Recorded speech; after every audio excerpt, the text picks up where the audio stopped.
Punjabi radio USA ਸੁਣ ਰਹੇ ਸਾਰੇ ਸਰੋਤਿਆਂ ਨੂੰ ਬਲਵਿੰਦਰ ਕੌਰ ਵੱਲੋਂ ਪਿਆਰ ਭਰੀ ਸਤਿ ਸ਼੍ਰੀ ਅਕਾਲ। ਸਰੋਤਿਓ, ਪ੍ਰੋਗਰਾਮ ਖਬਰ ਤੇ ਨਜ਼ਰ ਵਿੱਚ ਹੋਣਗੇ ਸਾਡੇ ਨਾਲ ਬਲਤੇਜ ਪੰਨੂ ਜੀ। ਦੱਸਣਗੇ ਭਾਰਤ ਵਿੱਚ ਜਾਂ ਪੰਜਾਬ ਦੇ ਵਿੱਚ ਸੰਘਰਸ਼ ਦੇ ਵਿੱਚ ਕੀ ਕੁਛ ਹੋ ਰਿਹਾ ਹੈ। ਖਬਰਾਂ 'ਤੇ ਨਜ਼ਰ ਮਾਰਾਂਗੇ।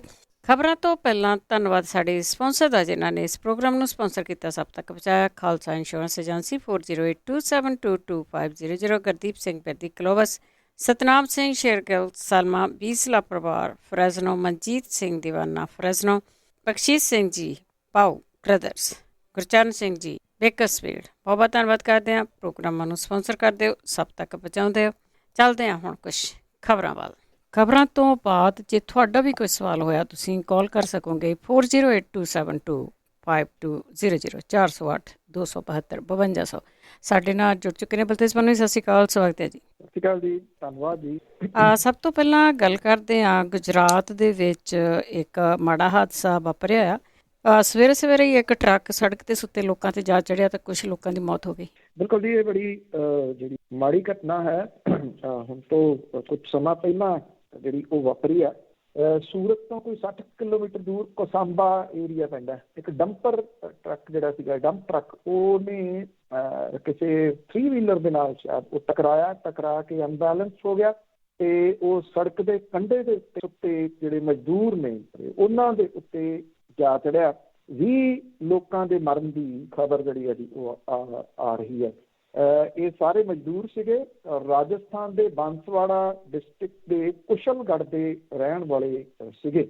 ਇਹ ਕਿਮ ਮੰਡਵੀ ਰੋਡ ਦੇ ਉੱਤੇ ਪਾਲੋਡਗਾਮ ਏਰੀਆ ਹੈ, ਉੱਥੇ ਇਹ ਜਿਹੜਾ ਰਿਹਾ 12 ਲੋਕਾਂ ਦੀ ਮੌਕੇ ਦੇ ਉੱਤੇ ਮੌਤ ਜਿਹੜੀ ਆ ਉਹ ਹੋ ਗਈ ਦੱਸੀ ਜਾਂਦੀ ਆ। 8 ਜਣੇ ਗੰਭੀਰ ਜ਼ਖਮੀ ਸੀਗੇ, ਇਹਨਾਂ ਨੂੰ ਹੌਸਪੀਟਲ ਲਿਜਾਇਆ ਗਿਆ। ਹੌਸਪੀਟਲ ਦੇ ਵਿੱਚ ਇਲਾਜ ਦੇ ਦੌਰਾਨ ਇਹਨਾਂ ਦੀ ਮੌਤ ਹੋਈ ਜਿਹੜੀ ਉਹ ਦੱਸੀ ਜਾਂਦੀ ਹੈ। ਅਜੇ ਤੱਕ 9 ਲੋਕਾਂ ਦੀ ਪਛਾਣ ਜਿਹੜੀ ਆ ਉਹ ਹੋਈ ਆ। ਜਿਹੜਾ ਜਿਹਨੇ ਅੱਖੀਂ ਵੇਖੀ ਜਿਹੜੀ ਉਹ ਘਟਨਾ ਹੈ, ਉਹ ਇੱਕ ਵਿਅਕਤੀ ਦੀ ਦੁਕਾਨ ਹੈ, ਉਹ ਦੁਕਾਨ ਦੇ ਵਿੱਚ ਹੀ ਜਿਹੜਾ ਜੀ ਉਹ ਸੌਂਦਾ। ਉਹਨੇ ਜਿਹੜਾ ਜੀ ਦੱਸਿਆ ਕਿ ਚੀਕਾਂ ਜਿਹੜੀਆਂ ਸੀ ਉਹ ਸੁਣ ਕੇ ਉਹ ਇੱਕਦਮ ਜਿਹੜਾ ਜੀ ਉਹ ਹੜਬੜਾ ਕੇ ਉੱਠਿਆ ਤੇ ਉਹਨੇ ਦੇਖਿਆ ਕਿ ਸੁੱਤੇ ਪਏ ਬਹੁਤੇ ਲੋਕ ਜਿਹੜੇ ਸੀਗੇ ਉਹ ਰਹਿ ਗਏ।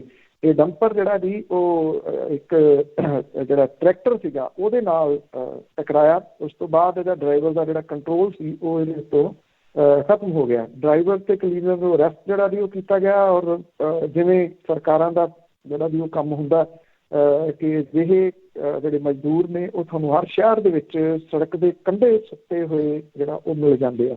ਜਦੋਂ ਕੋਈ ਘਟਨਾ ਵਾਪਰਦੀ ਆ ਤਾਂ ਉਸ ਤੋਂ ਬਾਅਦ ਫਿਰ ਜਿਹੜੀ ਉਹ ਸੰਵੇਦਨਾ ਜਿਹੜੀ ਉਹ ਪ੍ਰਗਟ ਕਰ ਦਿੱਤੀ ਜਾਂਦੀ ਹੈ। ਟਵੀਟ ਆ ਗਿਆ ਕਿ 2 ਲੱਖ ਰੁਪਈਆ ਜਿਹੜਾ ਜੀ ਉਹ ਮਰਨ ਵਾਲਿਆਂ ਨੂੰ ਤੇ 50,000 ਰੁਪਈਆ ਜ਼ਖਮੀ ਹੋਣ ਵਾਲਿਆਂ ਨੂੰ ਜਿਹੜਾ ਉਹ ਦਿੱਤਾ ਜਾਊਗਾ। ਇਹ ਸਵੇਰ ਸਾਹਿਬ ਦੀ ਇੱਥੋਂ ਦੀ ਇੱਕ ਬੜੀ ਦੁਖਦਾਈ ਖਬਰ ਹੈ। ਇਹ ਮਜ਼ਦੂਰ ਸਨ ਸਾਰੇ ਦੇ ਸਾਰੇ। 20 ਜਣਿਆਂ ਦੀ ਮੌਤਾਂ ਅਜੇ ਤੱਕ ਹੋਣ ਦੀ ਜਿਹੜੀ ਉਹ ਖਬਰ ਹੈ।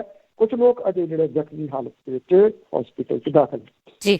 ਆਹ ਦੇਖੋ ਕਿੱਡੀ ਡਿਜੀਟਲ ਇੰਡੀਆ ਤੇ ਲੋਕਾਂ ਨੂੰ ਸੌਣ ਨੂੰ ਥਾਂ ਵੀ ਨਹੀਂ ਮਿਲਦਾ ਹੈਗਾ। ਤੇ ਅੱਗੇ ਗੱਲ ਕਰਦੇ ਹਾਂ, ਕਿਸਾਨ ਸਰਕਾਰ ਮੀਟਿੰਗ ਹੋਣੀ ਸੀ, ਹੁਣ 20 ਨੂੰ ਹੋਊਗੀ। ਬਿਲਕੁਲ ਜੀ, ਇਹ ਅੱਜ ਮੀਟਿੰਗ ਸੀਗੀ ਪਰ ਇਹ ਅਚਾਨਕ ਬਦਲ ਦਿੱਤੀ ਜਿਹੜੀ ਗਈ ਆ ਤਰੀਕ ਬਦਲਣ ਦੇ ਕਾਰਨ ਜਿਹੜੇ ਆ ਉਹ ਕੋਈ ਬਹੁਤੇ ਨਹੀਂ ਦੱਸੇ ਗਏ। ਸਰਕਾਰ ਨੇ ਬਦਲੀ ਹੈ ਜਿਹੜੀ ਇਹ ਤਰੀਕ। ਔਰ ਕਿਸਾਨਾਂ ਵੱਲੋਂ ਅੱਜ ਜਿਹੜਾ ਜੀ ਉਹ ਜਾਇਆ ਜਾਣਾ ਸੀਗਾ ਇੱਥੇ ਇਸ ਮੀਟਿੰਗ ਦੇ ਵਿੱਚ। ਸਵੇਰੇ 11 ਵਜੇ ਜਿਹੜੀ ਉਹ ਮੀਟਿੰਗ ਰੱਖੀ ਗਈ ਸੀਗੀ ਪਰ ਲਾਸਟ ਮਿਨਟ ਦੇ ਤੇ ਆਖਿਆ ਗਿਆ ਕਿ ਅੱਜ ਨਹੀਂ, ਭਲਕੇ ਜਿਹੜਾ ਜੀ ਇਹ ਮੀਟਿੰਗ ਹੋਊਗੀ 20 ਤਰੀਕ ਨੂੰ। ਕੱਲ੍ਹ ਨੂੰ ਜਿਹੜਾ ਜੀ ਉਹ 20 ਤਰੀਕ ਨੂੰ 10ਵੇਂ ਪਾਤਸ਼ਾਹ ਗੁਰੂ ਗੋਬਿੰਦ ਸਿੰਘ ਜੀ ਦਾ ਪ੍ਰਕਾਸ਼ ਪੁਰਬ ਵੀ ਆ। ਔਰ ਇਹਨੂੰ ਕਿਸਾਨ ਜਥੇਬੰਦੀਆਂ ਨੇ ਸੰਕਲਪ ਦਿਵਸ ਦੇ ਤੌਰ ਦੇ ਉੱਤੇ ਜਿਹੜਾ ਜੀ ਉਹ ਮਨਾਉਣਾ ਵੀ ਆ। ਤੇ ਕੱਲ੍ਹ ਨੂੰ ਇਹ ਮੀਟਿੰਗ ਜਿਹੜੀ ਆ ਉਹ ਹੋਊਗੀ। ਜਿੱਥੋਂ ਤੱਕ ਜਿਹੜੀ ਜੀ ਹੁਣ ਕਿਉਂਕਿ ਸਾਰਾ ਜਿਹੜਾ ਜ਼ੋਰ ਆ ਉਹ ਲੱਗਿਆ ਹੋਇਆ ਜੀ ਇਸ ਚੀਜ਼ ਦੇ ਉੱਤੇ ਕਿ 26 ਜਨਵਰੀ ਜਿਹੜੀ ਆ ਜੀ ਉਸ ਦਿਨ ਕਿਸਾਨ ਟਰੈਕਟਰ ਪਰੇਡ ਜਿਹੜੀ ਆ ਉਹ ਕਿਸ ਕਿਸਮ ਦੀ ਹੋਊਗੀ। ਕਿਸਾਨ ਜਥੇਬੰਦੀਆਂ ਨੇ ਐਲਾਨ ਜਿਹੜਾ ਜੀ ਉਹ ਕੀਤਾ ਹੋਇਆ ਕਿ ਅਸੀਂ ਸ਼ਾਂਤਮਈ ਤਰੀਕੇ ਦੇ ਨਾਲ ਇਹ ਜਿਹੜੀ ਪਰੇਡ ਆ ਉਹ ਕੱਢਣੀ ਹੈ ਔਰ ਹਰ ਹਾਲਤ ਦੇ ਵਿੱਚ ਜਿਹੜਾ ਜੀ ਉਹ ਕੱਢਣੀ ਹੈ। ਇਹ ਵੀ ਕਿਹਾ ਕਿ ਸਾਨੂੰ ਜਿਹੜੇ ਇਹ ਸੰਵਿਧਾਨਕ ਹੱਕ ਹੈ ਕਿ ਅਸੀਂ ਅਮਨ ਅਮਾਨ ਦੇ ਨਾਲ ਇਹ ਟਰੈਕਟਰ ਰੈਲੀ ਜਿਹੜੀ ਉਹ ਕੱਢ ਸਕੀਏ। ਸਰਕਾਰ ਦੀ ਜਿਹੜੀ ਸਮੱਸਿਆ ਹੈ ਨਾ ਜੀ, ਉਹ ਇਸ ਗੱਲ ਨੂੰ ਲੈ ਕੇ ਬਣ ਰਹੀ ਆ। ਉਹਨੂੰ ਇਸ ਗੱਲ ਦਾ ਪਤਾ ਕਿ ਇੰਟਰਨੈਸ਼ਨਲ ਮੀਡੀਆ ਦੇ ਉੱਤੇ, ਗੋਦੀ ਮੀਡੀਆ ਵਿਖਾਵੇ ਜਾਂ ਨਾ ਵਿਖਾਵੇ, ਇੰਟਰਨੈਸ਼ਨਲ ਮੀਡੀਆ ਦੇ ਉੱਤੇ ਜਿਹੜੀ ਚੀਜ਼ ਦਿਖਾਈ ਜਾਊਗੀ ਉਹ ਟਰੈਕਟਰ ਵਿਖਾਏ ਜਾਣਗੇ ਕਿਸਾਨਾਂ ਦੇ। 20 ਮੀਟਰ ਇੱਕ ਟਰੈਕਟਰ ਜਗ੍ਹਾ ਘੇਰਦਾ। ਜਿਸ ਤਰੀਕੇ ਦੇ ਨਾਲ ਇਹਦੀਆਂ ਤਿਆਰੀਆਂ ਪੰਜਾਬ, ਹਰਿਆਣਾ, ਉੱਤਰ ਪ੍ਰਦੇਸ਼, ਰਾਜਸਥਾਨ ਦੇ ਵਿੱਚ ਹੋ ਰਹੀਆਂ ਨੇ, ਜੇ ਘੱਟੋ ਘੱਟ ਲਾ ਕੇ ਚੱਲੋ, ਜੇ 1 ਲੱਖ ਟਰੈਕਟਰ ਜਿਹੜਾ ਜੀ ਉਹ ਸਰਹੱਦਾਂ ਦੇ ਉੱਤੇ ਪਹੁੰਚ ਜਾਂਦਾ ਤਾਂ ਤੁਸੀਂ ਅੰਦਾਜ਼ਾ ਲਾ ਸਕਦੇ ਹੋ ਕਿ ਕਿੱਥੋਂ ਤੱਕ ਇਹਦੀਆਂ ਲਾਈਨਾਂ ਟਰੈਕਟਰਾਂ ਦੀਆਂ ਜਿਹੜੀਆਂ ਉਹ ਲੱਗ ਸਕਦੀਆਂ ਨੇ। ਸੁਪਰੀਮ ਕੋਰਟ ਤੱਕ ਸਰਕਾਰ ਜਿਹੜੀ ਉਹ ਗਈ ਪੁਲਿਸ ਦੇ ਰਾਹੀਂ, ਦਿੱਲੀ ਪੁਲਿਸ ਦੇ ਰਾਹੀਂ। ਸੁਪਰੀਮ ਕੋਰਟ ਨੇ ਕਹਿਤਾ ਕਿਹਨੂੰ ਵੰਡ ਦੇਣਾ, ਕਿਹਨੂੰ ਨਹੀਂ ਵੰਡ ਦੇਣਾ, ਦਿੱਲੀ ਦੀ ਪੁਲਿਸ ਇਹਦੇ ਸੰਬੰਧੀ ਫੈਸਲਾ ਜਿਹੜਾ ਉਹ ਕਰੇ। ਉਹਦੇ ਵੈਸੇ ਭਲਕੇ 20 ਤਰੀਕ ਨੂੰ ਇਹਦੇ ਉੱਤੇ ਸੁਣਵਾਈ ਦੁਬਾਰਾ ਜਿਹੜੀ ਆ ਉਹ ਸੁਪਰੀਮ ਕੋਰਟ ਦੇ ਵਿੱਚ ਵੀ ਹੋਊਗੀ। ਗੱਲਬਾਤ ਤੋਂ ਪਹਿਲਾਂ ਜਿਹੜਾ ਜੀ ਕੇਂਦਰੀ ਖੇਤੀ ਮੰਤਰੀ ਨਰਿੰਦਰ ਤੋਮਰ ਜੀ ਫਿਰ ਉਹੀ ਗੱਲ ਜਿਹੜੀ ਵੀ ਉਹ ਕਹੀ ਜਾਂਦੇ ਆ ਕਿ ਜਮੂਦ ਇਹਦੇ ਲਈ ਬਰਕਰਾਰ ਹੈ ਕਿਉਂਕਿ ਕਿਸਾਨ ਜਥੇਬੰਦੀਆਂ ਉਹਨਾਂ ਤਜਵੀਜ਼ਾਂ ਤੇ ਗੱਲਬਾਤ ਨਹੀਂ ਕਰ ਰਹੀਆਂ ਜੋ ਉਹਨਾਂ ਨੂੰ ਸਮੱਸਿਆ ਖੜੀ ਕਰਨ ਵਾਲੀਆਂ ਲੱਗ ਰਹੀਆਂ ਨੇ, ਜਦੋਂ ਕਿ ਇਸ ਮਾਮਲੇ ਦੇ ਉੱਤੇ ਖੇਤੀਬਾੜੀ ਮੰਤਰੀ ਗਲਤ ਕਹਿ ਰਹੇ ਆ। ਕਿਸਾਨ ਜਥੇਬੰਦੀਆਂ ਨੇ ਇੱਕ ਮੱਦ ਜਿਹੜੀ ਆ, ਇੱਕ ਕਲੌਜ਼ ਜਿਹੜੀ ਆ, ਉਹਦੇ ਉੱਤੇ ਵਿਸਥਾਰ ਦੇ ਨਾਲ ਲਿਖ ਕੇ ਦਿੱਤਾ ਹੋਇਆ ਕਿ ਆਹ ਜਿਹੜੀਆਂ ਮੱਦਾਂ ਨੇ ਇਹਦੇ ਉੱਤੇ ਸਾਨੂੰ ਜਿਹੜਾ ਉਹ ਇਤਰਾਜ਼ ਆ। ਸਰਕਾਰ ਇਸ ਗੱਲ ਤੇ ਅੜੀ ਹੈ ਕਿ ਤੁਸੀਂ ਇਹਨੂੰ ਕਾਨੂੰਨ ਨੂੰ ਖੋਖਲਾ ਕਰ ਲਓ, ਜਿੰਨਾ ਕਰਨਾ ਕਾਨੂੰਨ ਬਣਿਆ ਰਹਿਣ ਦਿਓ। ਪਰ ਕਿਸਾਨ ਜਥੇਬੰਦੀਆਂ ਇਹ ਜਾਣਦੀਆਂ ਨੇ ਜੇ ਇਹ ਕਾਨੂੰਨ ਜਿਹੜਾ ਜੀ ਉਹ ਰਹਿ ਗਏ, ਖੜੇ ਰਹਿ ਗਏ, ਤਾਂ ਜਦੋਂ ਮਰਜ਼ੀ ਚਾਹੁਣਗੀਆਂ ਜਿਹੜੀਆਂ ਸਰਕਾਰ ਹੈ ਜਿਹੜੀ ਉਹ ਇਹਦੇ ਵਿੱਚ ਤਰਮੀਮ ਕਰਕੇ ਦੁਬਾਰਾ ਉਹ ਮੱਦਾਂ ਫੇਰ ਸ਼ਾਮਲ ਜਿਹੜਾ ਉਹ ਕਰ ਦੇਊਗੀ। ਇਸ ਕਰਕੇ ਇਹ ਜਿਹੜਾ ਦੀ ਗੱਲਬਾਤ ਉੱਥੇ ਹੀ ਜਿਹੜੀ ਉਹ ਖੜੀ ਆ। ਮੀਟਿੰਗ ਜਿਹੜੀ ਆ ਜੀ ਹੁਣ ਭਲਕੇ ਹੋਊਗੀ, ਅੱਜ ਮੀਟਿੰਗ ਨਹੀਂ ਹੋਊ ਜੀ। ਤੇ ਅੱਗੇ ਗੱਲ ਕਰਦੇ ਹਾਂ, ਕਿਸਾਨ ਜਥੇਬੰਦੀਆਂ ਨੇ ਚੜੂਨੀ ਵਾਲਾ ਮਸਲਾ ਆ ਉਹ ਹੱਲ ਕਰ ਲਿਆ। ਕੋਈ ਗੁਰਨਾਮ ਸਿੰਘ ਚੜੂਨੀ ਜਿਹੜੇ ਨੇ ਉਹ ਇੱਕ ਅਹਿਮ ਆਗੂ ਨੇ ਕਿਸਾਨ ਅੰਦੋਲਨ ਦੇ ਵਿੱਚ, ਇਹਦੇ ਵਿੱਚ ਕੋਈ ਜਿਹੜਾ ਉਹ ਸ਼ੱਕ ਨਹੀਂ ਹੈਗਾ। ਪਿਛਲੇ ਦਿਨ ਹੀ ਇੱਕ ਮੀਟਿੰਗ ਜਿਹੜੀ ਸੱਦੀ ਸੀ ਕਿਸਾਨ ਧਿਰਾਂ ਦੀ, ਉਹਦੇ ਵਿੱਚ ਜਿਹੜਾ ਜੀ ਉਹ ਗਏ ਸੀਗੇ ਔਰ ਉਹਨਾਂ ਨੇ ਜਿਹੜਾ ਜੀ ਇਹਦੇ ਵਿੱਚ ਇਹ ਕਿਹਾ ਸੀਗਾ ਕਿ ਜਿਹੜੀਆਂ ਇਹ ਕਿਸਾਨ ਧਿਰਾਂ ਨੇ ਇਹ 22 ਤੇ 23 ਤਰੀਕ ਨੂੰ ਜਿਹੜਾ ਜੀ ਦਿੱਲੀ ਦੇ ਵਿੱਚ ਜਿਹੜੀ ਲੋਕ ਸੰਸਦ ਲਾਉਣ, ਇਹਨੂੰ ਲੈ ਕੇ ਜਿਹੜਾ ਸੀਗਾ ਜੀ ਉਹ ਵਾਦ ਵਿਵਾਦ ਖੜਾ ਹੋ ਗਿਆ। ਜਿਹੜੀਆਂ ਸਾਂਝਾ ਮੋਰਚਾ ਹੈ ਉਹਨਾਂ ਨੂੰ ਇਸ ਗੱਲ ਦੇ ਉੱਤੇ ਇਤਰਾਜ਼ ਸੀਗਾ ਕਿ ਗੁਰਨਾਮ ਸਿੰਘ ਚੜੂਨੀ ਹੋਰੀ ਜਿਹੜੇ ਨੇ ਉਹਨਾਂ ਨੇ ਸਾਂਝੇ ਮੋਰਚੇ ਦੀਆਂ ਜਿਹੜੀਆਂ ਜਥੇਬੰਦੀਆਂ ਉਹਨਾਂ ਦੇ ਨਾਲ ਸਲਾਹ ਕਰਕੇ ਇਹ ਮੀਟਿੰਗ ਕਿਉਂ ਨਹੀਂ ਲਾਈ। ਇੱਥੋਂ ਜਿਹੜਾ ਸੀਗਾ ਜਿਹੜੇ ਉਹ ਬਾਲਣ ਪਾਉਣ ਵਾਲੇ ਆ, ਜਿਹੜੇ ਘਿਓ ਪਾਉਣ ਵਾਲੇ ਆ ਬਲਦੀ ਦੇ ਉੱਤੇ, ਉਹਨਾਂ ਨੇ ਇਸ ਮਾਮਲੇ ਨੂੰ ਜਿਹੜਾ ਜੀ ਉਹ ਚੱਕ ਲਿਆ ਔਰ ਇਹ ਗੱਲ ਕਹੀ ਕਿ ਚੜੂਨੀ ਸਾਹਿਬ ਨੂੰ ਨੋਟਿਸ ਦੇ ਦਿੱਤਾ, ਉਹਨਾਂ ਨੂੰ ਸਸਪੈਂਡ ਕਰ ਦਿੱਤਾ, ਉਹ ਭਲਕੇ ਹੋਣ ਵਾਲੀ ਮੀਟਿੰਗ ਦੇ ਵਿੱਚ ਨਹੀਂ ਜਾਣਗੇ ਜਿਹੜੀ ਅੱਜ ਹੋਣੀ ਸੀਗੀ।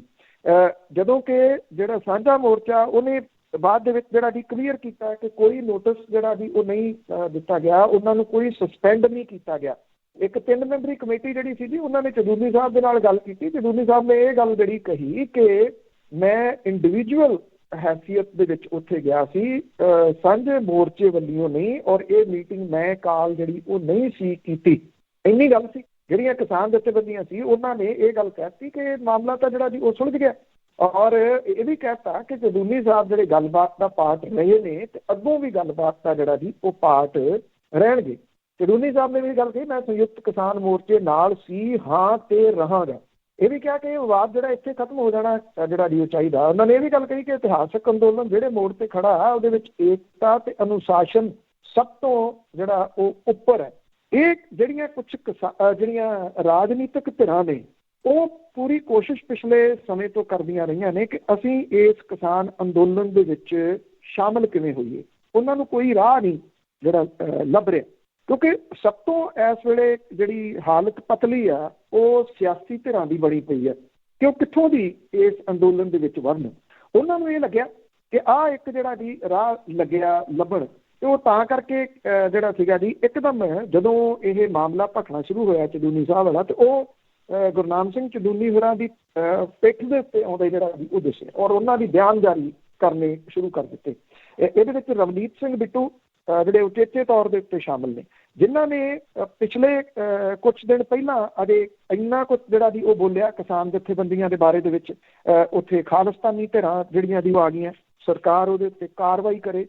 ਉੱਥੇ ਆਹ ਹੋ ਰਿਹਾ, ਇੱਥੇ ਆਹ ਹੋ ਰਿਹਾ, ਇੰਨਾ ਕੁਛ ਜਿਹੜਾ ਜੀ ਉਹ ਬੋਲਿਆ। ਹੁਣ ਫੇਰ ਬੋਲੇ, ਇਹ ਕਹਿਤਾ ਕਿ ਜਿਹੜੇ ਚਡੂਨੀ ਸਾਹਿਬ ਨੇ ਉਹਨਾਂ ਨੂੰ ਸਸਪੈਂਡ ਨਹੀਂ ਸੀ ਕਰਨਾ ਚਾਹੀਦਾ, ਇਹ ਜਾਣੇ ਤੋਂ ਬਿਨਾਂ ਵੀ ਸਸਪੈਂਡ ਨਹੀਂ ਕੀਤਾ। ਉਹਨੇ ਜਿਹੜਾ ਸੀ ਇਹਦੇ ਉੱਤੇ ਰੌਲਾ ਜਿਹੜਾ ਉਹ ਪਾਉਣਾ ਸ਼ੁਰੂ ਕਰ ਦਿੱਤਾ। ਇੱਕ ਜਿਹੜੇ ਮੁਫਤ ਦੇ ਸਲਾਹਕਾਰ ਨੇ ਉਹਨਾਂ ਨੇ ਜਿਹੜਾ ਜੀ ਸੋਸ਼ਲ ਮੀਡੀਆ ਦੇ ਉੱਤੇ ਧਮੱਚੜ ਮਚਾਉਣਾ ਸ਼ੁਰੂ ਕਰਤਾ। ਇਹ ਲੋਕ ਜਿਹੜਾ ਜੀ ਅਜੇ ਵੀ ਨਹੀਂ ਸਮਝ ਰਹੇ ਕਿ ਜਿਹੜੇ IT ਵਿੰਗ ਨੇ ਸਰਕਾਰ ਦੇ, ਉਹ ਤਾਂ ਆਦਮਬੋ ਕਰਦੇ ਫਿਰਦੇ ਨੇ। ਉਹ ਤਾਂ ਭਾਲਦੇ ਫਿਰਦੇ ਨੇ ਕਿ ਕਿਸੇ ਜਗ੍ਹਾ ਤੋਂ ਕੋਈ ਮਾੜੀ ਮੋਟੀ ਸਹੀ ਕੋਈ ਨੈਗੇਟਿਵ ਚੀਜ਼ ਜਿਹੜੀ ਉਹ ਨਿਕਲੇ ਤੇ ਉਹਨੂੰ ਆਧਾਰ ਬਣਾ ਕੇ ਮੁੜ ਕੇ ਜਿਹੜਾ ਵੀ ਉਹ ਉਹਨੂੰ ਅੱਗੇ ਜਿਹੜਾ ਜੀ ਉਹ ਪ੍ਰਚਾਰ। ਔਰ ਉਹਨਾਂ ਲੋਕਾਂ ਨੇ ਹੀ ਜਿਹੜਾ ਸੀਗਾ ਇਹਨਾਂ ਜਿਹੜੇ ਲੋਕ ਇਹ ਲਿਖ ਰਹੇ ਸੀਗੇ, ਸਟੇਟਸ ਪਾ ਰਹੇ ਸੀ, ਉਹਨਾਂ ਨੂੰ ਅੱਗੇ ਪ੍ਰਚਾਰਨਾ ਜਿਹੜਾ ਜੀ ਉਹ ਸ਼ੁਰੂ ਕਰ ਦਿੱਤਾ। ਔਰ ਸਰਕਾਰ ਨੂੰ ਵੀ ਲੱਗਿਆ ਕਿ ਗੱਲ ਬਣ ਗਈ ਜੀ, ਕਿ ਅਸੀਂ ਜਿਹੜੀ ਫੁੱਟ ਪਾਉਣੀ ਚਾਹੁੰਦੇ ਸੀਗੇ ਉਹ ਫੁੱਟ ਪੈ ਗਈ। ਤੇ ਇਸ ਫੁੱਟ ਪਾਉਣ ਦੇ ਵਿੱਚ ਮੁਫਤ ਦੇ ਸਲਾਹਕਾਰ ਤੇ ਰਵਨੀਤ ਸਿੰਘ ਬਿੱਟੂ ਵਰਗੇ ਜਿਹੜੇ ਸਿਆਸਤਦਾਨ ਨੇ, ਉਹਨਾਂ ਦਾ ਇੱਕ ਵੱਡਾ ਰੋਲ ਜਿਹੜਾ ਜੀ ਉਹ ਰਿਹਾ। ਪਰ ਉਹਨਾਂ ਦੀ ਜਿਹੜੀ ਸਾਜ਼ਿਸ਼ ਸੀਗੀ ਉਹ ਕਾਮਯਾਬ ਨਹੀਂ ਹੋ ਸਕੀ। ਔਰ ਕਿਸਾਨ ਜਥੇਬੰਦੀਆਂ ਜਿਹੜੀਆਂ ਸੀਗੀਆਂ ਉਹਨਾਂ ਨੇ ਮਿਲ ਬੈਠ ਕੇ ਕੁਝ ਘੰਟਿਆਂ ਦੇ ਵਿੱਚ ਹੀ ਜਿਹੜੀ ਮਾੜੀ ਮੋਟੇ ਜਿਹੜਾ ਜੀ ਉਹ ਪਏ ਸੀਗੇ ਜਿਹੜੇ ਕਿ ਮਿਸਅੰਡਰਸਟੈਂਡਿੰਗ ਜਿਹੜੀ ਸੀ, ਉਹਨੂੰ ਹੱਲ ਜਿਹੜਾ ਸੀ ਉਹ ਕਰ ਲਿਆ।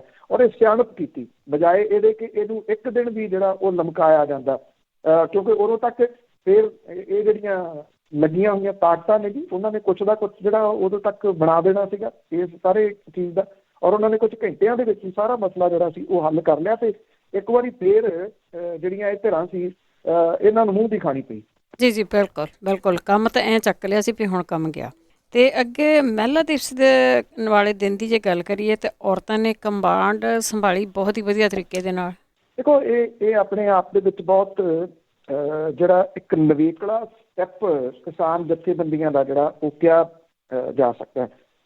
ਮੋਰਚਿਆਂ ਦੇ ਬਾਰੇ ਦੇ ਵਿੱਚ ਸਰੋਤੇ ਲਿਸਨਰ ਬਹੁਤ ਜਿਹੜੇ ਵੀ ਉਹ ਇੰਟੈਲੀਜੈਂਟ ਨੇ, ਉਹਨਾਂ ਨੇ ਬਹੁਤ ਕੁਝ ਪੜ੍ਹਿਆ ਹੋਊਗਾ, ਬਹੁਤ ਕੁਝ ਸੁਣਿਆ ਹੋਊਗਾ।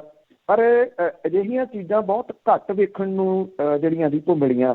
ਸਿਆਸੀ ਜਥੇਬੰਦੀਆਂ ਜਾਂ ਸਿਆਸੀ ਧਿਰਾਂ ਜਿਹੜੀਆਂ ਦੀ ਉਹ ਇੱਕ ਗੱਲ ਦੇ ਉੱਤੇ ਸਿਆਸਤ ਕਰਦੀਆਂ ਨੇ ਬੀਤੇ ਲੰਬੇ ਸਮੇਂ ਤੋਂ, ਕਿ ਵੀ 33% ਰਾਖਵਾਂਕਰਨ ਹੋਣਾ ਚਾਹੀਦਾ ਇਲੈਕਸ਼ਨਾਂ ਦੇ ਵਿੱਚ। ਉਹ ਕਹਿ ਦਿੰਦੀਆਂ ਨੇ ਅਸੀਂ ਇਹਦੇ ਹੱਕ 'ਚ ਕੀਤਾ, ਕਿਸੇ ਨੇ ਨਹੀਂ। ਕੋਈ ਫਿਰ ਕਹਿੰਦਾ ਜੀ 50% ਠੀਕ ਹੈ, ਅਸੀਂ ਨਿਗਮ ਦੀਆਂ ਚੋਣਾਂ ਦੇ ਵਿੱਚ ਜਿਹੜਾ ਜੀ ਉਹ ਦੇ ਦਿੰਦੇ ਹਾਂ, ਉੱਪਰ ਵਾਲੀਆਂ ਚੋਣਾਂ ਦੇ ਵਿੱਚ ਨਹੀਂ ਜਿਹੜਾ ਜੀ ਉਹ ਦਿੰਦੇ। ਤੇ ਜੇ ਪਿਛਲੇ ਦਿਨਾਂ ਤੋਂ ਆਪਾਂ ਜਿਹੜੇ ਸਿਆਸੀ ਧਿਰਾਂ ਨੇ ਕੇਂਦਰ ਵਾਲੀਆਂ, ਉਹਨਾਂ ਦੀ ਗੱਲ ਸੁਣੀ, ਉਹ ਇੱਕ ਗੱਲ ਕਹਿੰਦੇ ਆ ਕਿ ਬਜ਼ੁਰਗਾਂ ਨੂੰ ਵਾਪਸ ਭੇਜ ਦਿਓ, ਔਰਤਾਂ ਨੂੰ ਵਾਪਸ ਜਿਹੜਾ ਜੀ ਉਹ ਭੇਜ ਦਿਓ। ਇਹ ਗੱਲ ਸੁਪਰੀਮ ਕੋਰਟ ਨੇ ਵੀ ਆਖੀ ਕਿ ਅਸੀਂ ਚਾਹੁੰਦੇ ਹਾਂ ਕਿ ਬਜ਼ੁਰਗ, ਔਰਤਾਂ ਤੇ ਬੱਚੇ ਜਿਹੜੇ ਨੇ ਉਹ ਵਾਪਸ ਚਲੇ ਜਾਣ। ਇਹ ਜਵਾਬ ਸੀਗਾ ਕੱਲ੍ਹ ਦਾ ਮਹਿਲਾ ਦਿਵਸ ਇਹਨਾਂ ਸਾਰੀਆਂ ਗੱਲਾਂ ਦਾ, ਕਿਉਂਕਿ ਸਟੇਜ ਸੰਭਾਲਣ ਤੋਂ ਲੈ ਕੇ ਕਿਹੜਾ ਬੁਲਾਰਾ ਬੋਲੂਗਾ, ਕਿੰਨੀ ਦੇਰ ਉਹ ਬੋਲੂਗਾ, ਕਿਉਂਕਿ ਸਟੇਜ ਕੰਟਰੋਲ ਕਰਨੀ ਬੜੀ ਵੱਡੀ ਜਿਹੜੀ ਜੀ ਉਹ ਮੁਸ਼ਕਲ ਹੁੰਦੀ ਹੈ। ਜ਼ਾਬਤੇ ਦੇ ਵਿੱਚ ਰੱਖਣਾ ਉਸ ਸਟੇਜ ਨੂੰ, ਇਹ ਨਹੀਂ ਪਤਾ ਕਿਹੜੇ ਬੁਲਾਰੇ ਨੇ ਕੀ ਬੋਲ ਜਾਣਾ, ਉਹਨੂੰ ਕਿੰਨਾ ਟਾਈਮ ਦੇਣਾ। ਮੀਟਰ ਲੰਮੇ ਭਾਸ਼ਣ ਕਰਨ ਵਾਲੇ ਤਾਂ ਬਹੁਤ ਖੜੇ ਆ, 2 ਮਿੰਟ ਕਹਿ ਕੇ 20 ਮਿੰਟ ਲਾ ਜਾਂਦੇ ਆ। ਉਹਨਾਂ ਨੂੰ ਕਿਵੇਂ ਕੰਟਰੋਲ ਕਰਨਾ, ਸਟੇਜ ਦੇ ਉੱਤੇ ਕੌਣ ਖੜੂਗਾ, ਕਿਹਨੂੰ ਆਉਣ ਦੇਣਾ, ਕਿਹਨੂੰ ਨਹੀਂ ਆਉਣ ਦੇਣਾ। ਇੱਥੇ ਕਲਚਰ ਆ, ਹਰੇਕ ਕੋਈ ਭੱਜ ਕੇ ਸਟੇਜ 'ਤੇ ਹੀ ਚੜ੍ਹਨਾ ਚਾਹੁੰਦਾ। ਫੰਡ ਇਕੱਠਾ ਕੀਤਾ ਜਾਂਦਾ, ਜਿਹੜੇ ਲੋਕ ਉੱਥੇ ਆ ਕੇ ਫੰਡ ਦੇਣਾ ਚਾਹੁੰਦੇ ਨੇ ਉੱਥੇ ਬੈਠੇ ਨੇ ਵਾਲੰਟੀਅਰ, ਉਹ ਹੋ ਗਏ। ਸਾਰੀਆਂ ਔਰਤਾਂ ਉਹਦੇ ਵਿੱਚ, ਨਾ ਸਿਰਫ ਸਰਹੱਦਾਂ ਦੇ ਉੱਤੇ ਬਲਕਿ ਪੰਜਾਬ ਦੇ ਵਿੱਚ ਜਿਹੜਾ ਸੀਗਾ ਸੁਰਜੀਤ ਕੁਮਾਰ ਗਿਆਣੀ ਦਾ ਘਰ ਦਾ ਵਿਰੋਧ ਤੇ ਹਰਜੀਤ ਸਿੰਘ ਗਰੇਵਾਲ ਦੇ ਘਰ ਦਾ ਵਿਰੋਧ, ਜਾਂ ਭਾਰਤੀ ਜਨਤਾ ਪਾਰਟੀ ਦੇ ਬਾਕੀ ਆਗੂਆਂ ਦੇ ਘਰਾਂ ਦਾ ਵਿਰੋਧ ਨਰੋਲ ਔਰਤਾਂ ਨੇ ਕੀਤੀ। ਏਡੀ ਵੱਡੀ ਗਿਣਤੀ ਦੇ ਵਿੱਚ ਸਰਹੱਦਾਂ ਦੇ ਉੱਤੇ ਇਹ ਔਰਤਾਂ ਜਿਹੜੀਆਂ ਦੀ ਉਹ ਪਹੁੰਚੀਆਂ। ਜਿਹੜੀ ਸਟੇਜ ਦੇ ਸਾਹਮਣੇ ਵਾਲੀ ਜਗ੍ਹਾ ਉਹ ਖਾਲੀ ਕੀਤੀ ਗਈ, ਔਰ ਜਿਹੜੇ ਮੇਲ ਮੈਂਬਰ ਨੇ ਜੀ ਉਹ ਪਿੱਛੇ ਹਟ ਕੇ ਖੜੇ ਹੋਏ, ਔਰ ਉਹ ਜਿਹੜੀ ਸਾਰੀ ਜਗ੍ਹਾ ਸੀ ਫੁੱਲ ਭਰੀ ਰਹੀ ਔਰਤਾਂ ਦੇ ਨਾਲ। ਜਿਹੜੇ ਇੱਥੇ ਬੁਲਾਰੀਆਂ ਸੀ ਜਿਹੜੀਆਂ ਦੀ ਉਹ ਔਰਤਾਂ, ਹਾਈਲੀ ਇੰਟਲੈਕਚੁਅਲ ਜਿਹੜੀਆਂ ਔਰਤਾਂ ਸੀ, ਉਹਨਾਂ ਨੇ ਆ ਕੇ ਉੱਥੇ ਬੋਲਿਆ। ਖੇਤੀ ਕਾਨੂੰਨਾਂ ਦੇ ਖਿਲਾਫ ਹੋਣ ਦੇ ਨਾਲ ਨਾਲ ਮਨੂਵਾਦ ਵਿਰੁੱਧ ਵੀ ਜਿਹੜਾ ਜੀ ਇੱਕ ਮੁਹਿੰਮ ਇੱਕ ਕਿਸਮ ਦੇ ਨਾਲ ਵਿੱਢ ਦਿੱਤੀ। ਔਰ ਉਹਨਾਂ ਨੇ ਸਾਮਰਾਜੀ ਸੰਸਥਾ ਕੌਮਾਂਤਰੀ ਮੁਦਰਾ ਫੰਡ ਦੇ ਵੱਲੋਂ ਖੇਤੀ ਕਾਨੂੰਨਾਂ ਦੇ ਪੱਖ 'ਚ ਦਾਗੇ ਗਏ ਬਿਆਨ ਨੂੰ ਲਟੇਰੇ ਗੱਠਜੋੜ ਦੀ ਗੂੜੀ ਸਾਂਝ ਜਿਹੜਾ ਜੀ ਉਹ ਦੱਸਿਆ।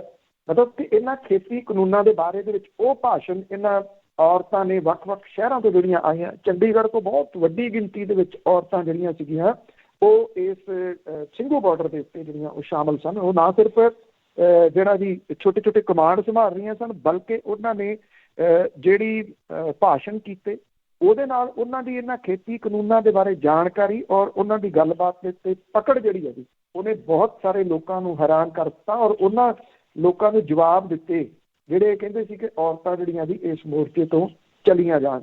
ਜਦੋਂ ਕਿਤੇ ਇਤਿਹਾਸ ਲਿਖਿਆ ਜਾਊਗਾ, ਜਦੋਂ ਕਿਤੇ ਇਸ ਮੋਰਚੇ ਦਾ ਜ਼ਿਕਰ ਆਊਗਾ, ਮੈਂ ਪਹਿਲਾਂ ਵੀ ਬਹੁਤ ਵਾਰੀ ਗੱਲ ਜਿਹੜੀ ਉਹ ਕੀਤੀ ਆ ਕਿ ਉਹਦੇ ਵਿੱਚ ਕਿਤੇ ਵੀ ਔਰਤ ਦੇ ਵੱਲੋਂ ਪਾਏ ਗਏ ਰੋਲ ਨੂੰ ਮੰਨਫੀ ਨਹੀਂ ਕੀਤਾ ਜਾ ਸਕਦਾ। ਬਿਲਕੁਲ ਜੀ ਬਿਲਕੁਲ। ਇਸ ਮੋਰਚੇ ਨੇ ਪੈਦਾ ਬਹੁਤ ਕੁਛ ਕੀਤਾ, ਬੁਲਾਰੇ ਵੀ ਪੈਦਾ ਕੀਤੇ ਆ, ਅਵੇਅਰਨੈਸ ਵੀ ਬਹੁਤ ਪੈਦਾ ਕੀਤੀ ਆ। ਅਤੇ ਅੱਗੇ ਗੱਲ ਕਰਦੇ ਹਾਂ ਪੰਜਾਬ ਦੀਆਂ ਸਿਆਸੀ ਧਿਰਾਂ ਦੀ। ਵੈਸੇ ਤਾਂ ਇਹਨਾਂ ਨੂੰ ਕੁਛ ਲੱਭਦਾ ਨਹੀਂ ਕਰਨਾ, ਪਰ ਹੁਣ ਜਿਹੜੇ ਨੋਟਿਸ ਭੇਜੇ ਆ ਸਰਕਾਰ ਵੱਲੋਂ ਉਹਨਾਂ ਦੇ ਖਿਲਾਫ ਖੜੀਆਂ ਹੋਈਆਂ ਕੁਝ ਤਾਂ ਜਿਹੜੀਆਂ ਬਹੁਤ ਸਾਰੀਆਂ ਜਿਹੜੀਆਂ ਸੋਸ਼ਲ ਤੌਰ ਦੇ ਉੱਤੇ ਵਿਚਰਦੀਆਂ ਜਥੇਬੰਦੀਆਂ ਨੇ, ਉਹਨਾਂ ਨੇ ਵੀ ਇਹਨਾਂ ਨੋਟਿਸਾਂ ਦੇ ਖਿਲਾਫ ਜ਼ੋਰਦਾਰ ਆਵਾਜ਼ ਜਿਹੜੀ ਆ ਉਹ ਬੁਲੰਦ ਕੀਤੀ ਹੈ। ਔਰ ਇਹਨਾਂ ਜਿਹੜੀਆਂ ਦੀ ਸਿੱਖ ਜਥੇਬੰਦੀਆਂ ਇਹਦੇ ਵਿੱਚ ਸ਼ਾਮਲ ਨੇ। ਸਾਂਝੇ ਮੰਚ ਜਿਹੜੇ ਨੇ ਪੰਥਕ ਤਾਲਮੇਲ ਸੰਗਠਨ ਹੈ, ਉਹਨੇ ਇਹਨਾਂ ਸਭ ਨੇ ਜਿਹੜਾ ਜੀ ਇਹਨਾਂ ਨੋਟਿਸਾਂ ਦੇ ਵਿਰੋਧ ਦੇ ਵਿੱਚ ਜਿਹੜਾ ਉਹ ਖੜਨ ਦਾ ਲਿਆ ਕਿ ਅਸੀਂ ਇਹਨਾਂ ਦੇ ਖਿਲਾਫ ਜਿਹੜਾ ਉਹ ਖੜੇ ਹੋਵਾਂਗੇ। ਜਿੱਥੋਂ ਤੱਕ ਪੰਜਾਬ ਦੀਆਂ ਸਿਆਸੀ ਧਿਰਾਂ ਨੇ ਵੀ ਇਸ ਮਾਮਲੇ ਦੇ ਉੱਤੇ ਇਹਨਾਂ ਨੋਟਿਸਾਂ ਨੂੰ ਗੰਭੀਰ ਦੱਸਿਆ ਔਰ ਇਹ ਕਿਹਾ ਕਿ ਸਰਕਾਰ ਨੇ ਇਹ ਨੋਟਿਸ ਜਿਹੜੇ ਵੀ ਉਹ ਦੇ ਕੇ ਕਿਸਾਨ ਅੰਦੋਲਨ ਜਿਹੜਾ ਉਹਨੂੰ ਕਿਤੇ ਨਾ ਕਿਤੇ ਢਾਹ ਲਾਉਣ ਦਾ ਜਿਹੜਾ ਉਹ ਯਤਨ ਕੀਤਾ। ਇਹਦੇ ਉੱਤੇ ਦੇਰ ਬਾਅਦ ਸਹੀ ਮੁੱਖ ਮੰਤਰੀ ਕੈਪਟਨ ਅਮਰਿੰਦਰ ਸਿੰਘ ਹੋਰੀ ਵੀ ਜਿਹੜਾ ਉਹ ਬੋਲੇ ਨੇ ਔਰ ਉਹਨਾਂ ਨੇ ਇਹ ਗੱਲ ਕਹੀ ਹੈ ਕਿ ਕਿਸਾਨੀ ਘੋਲ 'ਚ ਉਤਰੇ ਕਿਸਾਨਾਂ ਤੇ ਉਹਨਾਂ ਦੇ ਹਮਾਇਤੀਆਂ ਨੂੰ ਡਰਾਉਣ ਤੇ ਧਮਕਾਉਣ ਵਾਲੇ ਕੇਂਦਰ ਦੇ ਹੱਥ ਕੰਡੇ ਕਿਸਾਨਾਂ ਦੇ ਜੋਸ਼ ਨੂੰ ਕਮਜ਼ੋਰ ਨਹੀਂ ਕਰ ਸਕਦੇ। ਔਰ ਉਹਨਾਂ ਨੇ ਕਿਹਾ ਕਿ NIA ਦੇ ਵੱਲੋਂ ਜਾਰੀ ਨੋਟਿਸ ਜਿਹੜੇ ਨੇ ਉਹਦੀ ਉਹਨਾਂ ਨੇ ਨਿੰਦਾ ਕੀਤੀ ਹੈ। ਇਹ ਕਿਹਾ ਕਿ ਜੇ ਸਥਿਤੀ ਹੱਥੋਂ ਬਾਹਰ ਨਿਕਲ ਗਈ ਤਾਂ ਇਹਦੇ ਤੇ ਕਾਬੂ ਪਾਉਣ ਲਈ ਭਾਜਪਾ ਦੇ ਸਭ ਤੋਂ ਸ਼ਕਤੀਸ਼ਾਲੀ ਆਗੂ ਵੀ ਕੁਝ ਨਹੀਂ ਕਰ ਸਕਣਗੇ। ਮੁੱਖ ਮੰਤਰੀ ਨੇ ਕੇਂਦਰ ਸਰਕਾਰ ਦੇ ਵੱਲੋਂ ਸ਼ਾਂਤਮਈ ਸੰਘਰਸ਼ ਕਰ ਰਹੇ ਕਿਸਾਨਾਂ ਦੇ ਘੋਲ ਨੂੰ ਕਮਜ਼ੋਰ ਕਰਨ ਦੇ ਵਾਸਤੇ ਅਜਿਹੀਆਂ ਜਿਹੜੀਆਂ ਨਿੰਦਣਯੋਗ ਕਾਰਵਾਈਆਂ ਨੇ ਉਹਦਾ ਸਹਾਰਾ ਲੈਣ ਦੀ ਜਿਹੜੀ ਆ ਨਿਖੇਧੀ ਕੀਤੀ। ਇਹ ਕਿਹਾ ਕਿ ਹੋਛੇ ਢੰਗ ਦੇ ਨਾਲ ਇਹ ਜਿਹੜੇ ਨੋਟਿਸ ਨੇ ਉਹ ਦਿੱਤੇ ਗਏ ਨੇ। ਇੱਥੇ ਪੰਜਾਬ ਦੇ ਵਿੱਚ ਆਮ ਆਦਮੀ ਪਾਰਟੀ ਦੇ ਜਿਹੜੇ ਆਗੂ ਭਗਵੰਤ ਮਾਨ ਹੋਰਾਂ ਨੇ ਇਹ ਗੱਲ ਜਿਹੜੀ ਦੀ ਕਹੀ ਆ ਕਿ ਇਹ ਜਿਹੜੇ ਨੋਟਿਸ ਨੇ ਇਹ ਕੇਂਦਰ ਦੀ ਸਰਕਾਰ ਦੀ ਸ਼ਰਮਨਾਕ ਜਿਹੜੀ ਉਹ ਕਾਰਵਾਈ ਹੈ। ਉਹਨਾਂ ਨੇ ਕਿਹਾ ਕਿ ਅੰਦੋਲਨ ਨੂੰ ਕਮਜ਼ੋਰ ਕਰਨ ਲਈ ਕੇਂਦਰੀ ਏਜੰਸੀਆਂ ਦੀ ਦੁਰਵਰਤੋਂ ਜਿਹੜੀ ਆ ਉਹ ਕੀਤੀ ਜਾ ਰਹੀ ਹੈ। ਸੁਖਬੀਰ ਸਿੰਘ ਬਾਦਲ, ਹਰਸਿਮਰਤ ਕੌਰ ਬਾਦਲ, ਬੀਬੀ ਜਗੀਰ ਕੌਰ ਹੋਰਾਂ ਨੇ ਵੀ ਇਹਨਾਂ ਨੋਟਿਸਾਂ ਦਾ ਜਿਹੜਾ ਜੀ ਉਹ ਨੋਟਿਸ ਲਿਆ ਤੇ ਇਹ ਗਲਤ ਜਿਹੜੇ ਉਹ ਕੀਤੇ ਜਾ ਰਹੇ ਨੇ, ਜਾਰੀ ਕੀਤੇ ਗਏ ਨੇ। ਲੁਧਿਆਣੇ ਤੋਂ ਜਿਹੜੇ ਵਿਧਾਇਕ ਬੈਂਸ ਲੋਕ ਇਨਸਾਫ ਪਾਰਟੀ ਦੇ ਆਗੂ ਸਿਮਰਜੀਤ ਸਿੰਘ ਬੈਂਸ ਹੋਰਾਂ ਨੇ ਇਹ ਕਿਹਾ ਕਿ ਇਹ ਲੋਕਤੰਤਰ ਦਾ ਕਤਲ ਜਿਹੜਾ ਵੀ ਉਹ ਕਰਨਾ ਹੈ। ਇਹ ਵੀ ਕਿਹਾ ਕਿ ਇਹ ਨੈਸ਼ਨਲ ਇਨਵੈਸਟੀਗੇਸ਼ਨ ਏਜੰਸੀ ਨਹੀਂ ਸਗੋਂ ਮੋਦੀ ਇਨਵੈਸਟੀਗੇਸ਼ਨ ਏਜੰਸੀ ਜਿਹੜੀ ਆ ਉਹ ਬਣ ਗਈ ਆ ਔਰ ਲੋਕਾਂ ਨੂੰ ਸਰਕਾਰ ਦਾ ਹੱਥ ਟੋਕਾ ਬਣ ਕੇ ਇਹ ਗਲਤ ਨੋਟਿਸ ਜਿਹੜੇ ਆ ਉਹ ਜਾਰੀ ਕੀਤੇ ਜਾ ਰਹੇ ਨੇ। ਉਹਨਾਂ ਨੇ ਕਿਹਾ ਕਿ ਪੰਜਾਬ ਦੇ ਲੋਕ ਜਿਹੜੇ ਆ ਉਹ ਇਸ ਤਰ੍ਹਾਂ ਦੇ ਨੋਟਿਸਾਂ ਤੋਂ ਨਹੀਂ ਡਰਦੇ। ਜਿਹੜੇ ਇੱਥੋਂ ਪੰਜਾਬ ਬਸਪਾ ਦੇ ਪ੍ਰਧਾਨ ਨੇ ਜਸਵੀਰ ਸਿੰਘ ਗੜੀ, ਉਹਨਾਂ ਨੇ ਵੀ ਜਿਹੜਾ ਜੀ ਇਹਨਾਂ ਨੋਟਿਸਾਂ ਦੀ ਨਿਖੇਧੀ ਕੀਤੀ ਆ। ਇਹ ਗੱਲ ਕਹੀ ਆ ਕਿ ਜਾਣ ਬੁੱਝ ਕੇ ਇਹਦੇ ਵਿੱਚ ਕਿਸਾਨ ਤੇ ਉਹਨਾਂ ਦੇ ਜਿਹੜੇ ਸਮਰਥਕ ਨੇ ਕਿਸੇ ਨਾ ਕਿਸੇ ਰੂਪ ਦੇ ਵਿੱਚ ਉਹਨਾਂ ਨੂੰ ਇਹ ਨੋਟਿਸ ਜਿਹੜੇ ਆ ਉਹ ਜਾਰੀ ਕੀਤੇ ਜਾ ਰਹੇ ਆ। ਉਹਨਾਂ ਨੇ ਇਹ ਗੱਲ ਕਹੀ ਆ ਕਿ ਮੁੱਖ ਮੰਤਰੀ ਪੰਜਾਬ ਵਿਧਾਨ ਸਭਾ ਦਾ ਵਿਸ਼ੇਸ਼ ਸੈਸ਼ਨ ਬੁਲਾ ਕੇ ਕੌਮੀ ਜਾਂਚ ਏਜੰਸੀ ਦੀ ਗੈਰ ਸੰਵਿਧਾਨਕ ਬਣਤਰ ਨੂੰ ਰੱਦ ਕਰਨ ਦਾ ਮਤਾ ਜਿਹੜਾ ਜੀ ਉਹ ਪਾਉਣ ਤੇ ਪੰਜਾਬ ਦੀਆਂ ਸਿਆਸੀ ਪਾਰਟੀਆਂ ਦੀ ਸਾਂਝੀ ਮੀਟਿੰਗ ਜਿਹੜੀ ਆ ਇਹਦੇ ਸਬੰਧ ਦੇ ਵਿੱਚ ਜਿਹੜਾ ਉਹ ਬੁਲਾਈ ਜਾਵੇ। ਇਹ ਜਿਹੜੇ ਨੋਟਿਸ ਨੇ ਜੀ ਇਹਨਾਂ ਦਾ ਵਿਰੋਧ ਹੋ ਰਿਹਾ ਉੱਥੇ ਕਿਉਂਕਿ ਵੱਖੋ ਵੱਖਰੀਆਂ ਤਰੀਕਾਂ ਤੇ ਪੇਸ਼ ਹੋ ਰਹੇ ਨੇ। ਜਿੱਥੇ ਪੇਸ਼ ਹੋਣਾ ਉੱਥੇ ਬਹੁਤ ਵੱਡੀਆਂ ਰੋਕਾਂ ਜਿਹੜੀਆਂ ਉਹ ਲਾਈਆਂ ਗਈਆਂ ਨੇ ਔਰ ਜਿਹੜੀਆਂ ਪੈਰਾਮਿਲਟਰੀ ਫੋਰਸਿਸ ਨੇ ਉਹਨਾਂ ਨੂੰ ਉਸ ਏਰੀਏ ਦੀ ਕਮਾਂਡ ਜਿਹੜੀ ਆ ਉਹ ਦਿੱਤੀ ਗਈ ਆ। ਇਹ ਡਰਾਉਣ ਦੇ ਯਤਨ ਨੇ ਵੀ ਇੱਥੇ ਪਤਾ ਨਹੀਂ ਕਿੱਡੇ ਇੱਕ ਵੱਡੇ ਜਿਹੜੇ ਉਹ ਅੱਤਵਾਦੀ ਪੇਸ਼ ਹੋਣੇ ਨੇ ਕਿ ਇੰਨੀ ਜ਼ਿਆਦਾ ਸੁਰੱਖਿਆ ਦੀ ਉੱਥੇ ਜਿਹੜੀ ਆ ਉਹ ਜ਼ਰੂਰਤ ਪੈ ਗਈ ਹੈ। ਇਹ ਜਿਹੜੀਆਂ ਇੱਦਾਂ ਦੀਆਂ ਚੀਜ਼ਾਂ ਦੀ ਉਹ ਡਰਾਉਣ ਦੇ ਵਾਸਤੇ, ਡਰਾਉਣ ਦੇ ਯਤਨਾਂ ਦੇ ਤਹਿਤ ਜਿਹੜਾ ਦੀ ਉਹ ਕੀਤੇ ਜਾ ਰਹੇ ਨੇ। ਪਰ ਭਾਰਤੀ ਜਨਤਾ ਪਾਰਟੀ ਨੂੰ ਛੱਡ ਕੇ ਪੰਜਾਬ ਦੀਆਂ ਬਾਕੀ ਜਿੰਨੀਆਂ ਸਿਆਸੀ ਪਾਰਟੀਆਂ ਨੇ ਉਹ ਸਾਰੀਆਂ ਦੀਆਂ ਸਾਰੀਆਂ ਇਹਨਾਂ ਨੋਟਿਸਾਂ ਦੇ ਜਿਹੜਾ ਦੀ ਉਹ ਵਿਰੋਧ ਦੇ ਵਿੱਚ ਖੜੀਆਂ ਹੋਈਆਂ। ਬਿਲਕੁਲ ਜੀ, ਨੋਟਿਸ ਹੈ ਹੀ ਗਲਤ ਆ ਤੇ ਫਿਰ ਖੜੇ ਵੀ ਹੋਣਾ ਜ਼ਰੂਰੀ ਹੈਗਾ ਆ। ਤੇ ਅੱਗੇ ਗੱਲ ਕਰਦੇ ਹਾਂ, ਪੰਜਾਬ ਦੇ ਵਿੱਚ ਜਿਹੜੀ ਭਾਜਪਾ ਆ, ਜੇ ਸ਼ਾਂਤੀ ਹੁੰਦੀ ਤਾਂ ਬੜਾ ਗਾਹ ਪਾਇਆ ਹੋਣਾ ਸੀਗਾ, ਹੁਣ ਗੁਪਤ ਮੀਟਿੰਗਾਂ ਕਰਨ ਲਈ ਮਜਬੂਰ। ਦੇਖੋ, ਇਹ ਜਿਹੜੇ ਹਾਲਾਤ ਨੇ, ਪਤਾ ਨਹੀਂ ਇਹ ਦੱਸਦੇ ਨਹੀਂਗੇ ਉੱਪਰ ਜਾਂ ਭਾਣਾ ਜਿਹੜਾ ਦੀ ਉਹ ਮੰਨ ਰਹੇ ਆ, ਔਰ ਇਸੇ ਕਰਕੇ ਕਿਉਂਕਿ ਓਪਨ ਮੀਟਿੰਗ ਤਾਂ ਕਰਨ ਨਹੀਂ ਦਿੱਤੀ ਜਿਹੜਾ ਦੀ ਉਹ ਜਾ ਰਹੀ ਕਿਸੇ ਵੀ ਭਾਜਪਾ ਦੇ ਆਗੂ ਨੂੰ। ਜਿੱਥੇ ਉਹ ਪਹੁੰਚਦੇ ਆ, ਈਵਨ ਜੇ ਕਿਤੇ ਰੈਸਟੋਰੈਂਟ 'ਤੇ ਰੋਟੀ ਖਾਣ ਪਹੁੰਚ ਜਾਂਦੇ ਤੇ ਉੱਥੋਂ ਜਿਹੜਾ ਤੁਸੀਂ ਕਹਿ ਲਓ ਕਿ ਉੱਥੇ ਲੋਕ ਮਿੰਟਾਂ ਦੇ ਵਿੱਚ ਇਕੱਠੇ ਜਿਹੜੇ ਉਹ ਹੋ ਜਾਂਦੇ ਆ। ਨਗਰ ਕੌਂਸਲ ਚੋਣਾਂ ਦਾ ਐਲਾਨ ਜਿਹੜਾ ਦੀ ਉਹ ਹੋਇਆ ਹੈ, ਤੇ ਸ਼ਹਿਰੀ ਖੇਤਰਾਂ ਦੇ ਵਿੱਚ ਆਪਣੀ ਹੋਂਦ ਬਚਾਉਣ ਦੇ ਵਾਸਤੇ ਜਿਹੜਾ ਦੀ ਉਹ ਤਰਲੋ ਮੱਛੀ ਹੋ ਰਹੀ ਭਾਰਤੀ ਜਨਤਾ ਪਾਰਟੀ ਨੂੰ ਬੜੀ ਜਿਹੜੀ ਦੀ ਉਹ ਮੁਸ਼ੱਕਤ ਕਰਨੀ ਪੈ ਰਹੀ ਹੈ।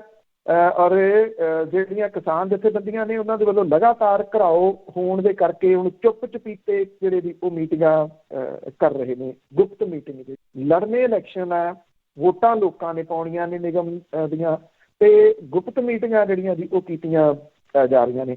ਕਿਸਾਨ ਜਥੇਬੰਦੀਆਂ ਦੇ ਵਿਰੋਧ ਤੇ ਰੋਹ ਨੂੰ ਜਿਹੜਾ ਦੀ ਉਹ ਵੇਖਦੇ ਆ। ਪੁਲਿਸ ਪ੍ਰਸ਼ਾਸਨ ਤੇ ਜਿਹੜਾ ਮੀਡੀਆ ਉਹਨੂੰ ਇਸ ਮੀਟਿੰਗ ਦੇ ਬਾਰੇ ਭਿਣਕ ਨਹੀਂ ਜਿਹੜਾ ਦੀ ਉਹ ਲੱਗਣ ਦਿੱਤੀ ਜਾ ਰਹੀ। ਇਹ ਮੀਟਿੰਗਾਂ ਵੱਖ-ਵੱਖ ਸ਼ਹਿਰਾਂ ਦੇ ਵਿੱਚ ਜਿੱਥੇ ਜਿੱਥੇ ਨਿਗਮ ਦੀਆਂ ਚੋਣਾਂ ਖਾਸ ਤੌਰ ਦੇ ਉੱਤੇ ਹੋਣੀਆਂ ਨੇ, ਉੱਥੇ ਜਿਹੜਾ ਦੀ ਹੋ ਰਹੀਆਂ ਨੇ। ਇੱਕ ਤਾਂ ਹੋ ਗਿਆ ਜੀ ਕਿ ਜਿਹੜੇ ਵੱਡੇ ਆਗੂ ਨੇ ਇਹਨਾਂ ਦੇ ਪੰਜਾਬ ਦੇ, ਉਹਨਾਂ ਨੂੰ ਤਾਂ ਜਿਹੜਾ ਦੀ ਮਜਬੂਰ ਕਰ ਦਿੱਤਾ ਜਿਹੜਾ ਦੀ ਉਹ ਲਾਂਭੇ ਰਹਿਣ ਦੇ ਵਾਸਤੇ। ਉਹਨਾਂ ਨੂੰ ਤਾਂ ਕਿਸੇ ਜਗ੍ਹਾ ਦੇ ਉੱਤੇ ਨਹੀਂ ਜਿਹੜਾ ਉਹ ਜਾਣ ਦਿੱਤਾ ਜਾਣਾ। ਜਿਹੜੀ ਲੋਕਲ ਇਹਨਾਂ ਦੀ ਲੀਡਰਸ਼ਿਪ ਹੈ, ਜਿਨ੍ਹਾਂ ਨੇ ਕੌਂਸਲ ਚੋਣਾਂ ਦੇ ਵਿੱਚ ਪਾਰਟੀਸਪੇਟ ਜਿਹੜਾ ਦੀ ਉਹ ਕਰਨਾ, ਹੁਣ ਕੋਈ ਉਮੀਦਵਾਰ ਬਣਨ ਨੂੰ ਜਿਹੜਾ ਦੀ ਉਹ ਤਿਆਰ ਨਹੀਂ ਗਾ। ਉਹਨਾਂ ਨੂੰ ਇਹ ਲੱਗਦਾ ਹੈ ਕਿ ਜੇ ਉਮੀਦਵਾਰ ਬਣੇ ਤੇ ਉਹਨਾਂ ਦਾ ਵਿਰੋਧ ਹੋਣਾ ਜਿਹੜਾ ਉਹ ਸ਼ੁਰੂ ਹੋ ਜਾਣਾ। ਭਾਰਤੀ ਜਨਤਾ ਪਾਰਟੀ ਜਿਹੜੀ ਕਿ ਅੱਜ ਤੋਂ ਕੁਝ ਮਹੀਨੇ ਪਹਿਲਾਂ ਇਸ ਚੀਜ਼ ਦੇ ਸੁਪਨੇ ਲੈ ਰਹੀ ਸੀ ਕਿ ਪੰਜਾਬ ਦੇ ਵਿੱਚ ਉਹਨੇ ਕੱਲਿਆਂ ਚੋਣ ਲੜ ਕੇ ਸਰਕਾਰ ਜਿਹੜੀ ਆ ਉਹ ਬਣਾ ਲੈਣੀ ਆ, ਅੱਜ ਹਾਲਾਤ ਇਹ ਬਣ ਗਏ ਕਿ ਕੌਂਸਲ ਚੋਣਾਂ ਦੇ ਵਿੱਚ ਉਹਨੂੰ ਕੋਈ ਸੀਟ ਲੱਭੂਗੀ ਜਾਂ ਉਹਨੂੰ ਉਮੀਦਵਾਰ ਲੱਭਣਗੇ। ਇਸ ਚੀਜ਼ ਦਾ ਵੱਡਾ ਜਿਹੜਾ ਵੀ ਉਹ ਸਵਾਲ ਖੜਾ ਹੋ ਗਿਆ। ਜੀ ਜੀ, ਦੇਖੋ ਸਮੇਂ ਦਾ ਉੱਤੇ ਥੱਲੇ ਕਿਸ ਤਰ੍ਹਾਂ ਹੁੰਦਾ ਹੈ। ਤੇ ਅੱਗੇ ਜਿਹੜਾ ਅਰਨਬ ਗੋਸਵਾਮੀ ਵਾਲਾ ਮਸਲਾ ਆ, ਇੱਕ ਤੇ ਪਹਿਲਾਂ ਲੋਕਾਂ ਨੂੰ ਬਹੁਤਿਆਂ ਨੂੰ ਪਤਾ ਨਹੀਂ ਇਹ ਕੀ ਹੈ, ਪਰ ਭਖ ਹੌਲੀ ਹੌਲੀ ਰਿਹਾ ਆ। ਦੇਖੋ, ਇਹ ਮਸਲਾ ਕੀ ਆ ਕਿ ਐਕਚੁਅਲੀ ਅਰਨਬ ਗੋਸਵਾਮੀ ਜਿਹੜਾ ਕਿ ਤੁਸੀਂ ਇਹ ਕਹਿ ਲਓ ਕਿ ਉਹਨੇ ਇਸ ਲਾਈਨ ਦੇ ਵਿੱਚ ਮੀਡੀਆ ਦੇ ਖੇਤਰ ਦੇ ਵਿੱਚ ਬਹੁਤ ਸਾਰੇ ਨਵੇਂ ਬੱਚਿਆਂ ਦਾ ਭਵਿੱਖ ਇੱਕ ਕਿਸਮ ਦੇ ਨਾਲ ਨਿਗਲਣਾ, ਕਿਉਂਕਿ ਇੱਕ ਨਵੀਂ ਜਨਰੇਸ਼ਨ ਜਿਹੜੀ ਆ ਜੀ ਉਹ ਇਹ ਸੋਚੂਗੀ ਵੀ ਇਸ ਟਾਈਪ ਦਾ ਅਸੀਂ ਤਾਂ ਕਰ ਨਹੀਂ ਸਕਦੇ, ਤੇ ਉਹ ਦੂਜਾ ਜਿਹੜਾ ਜੀ ਉਹ ਚੱਲਣ ਨਹੀਂ ਦੇਣਾ ਜਿਹੜਾ ਸਰਕਾਰਾਂ ਨੇ।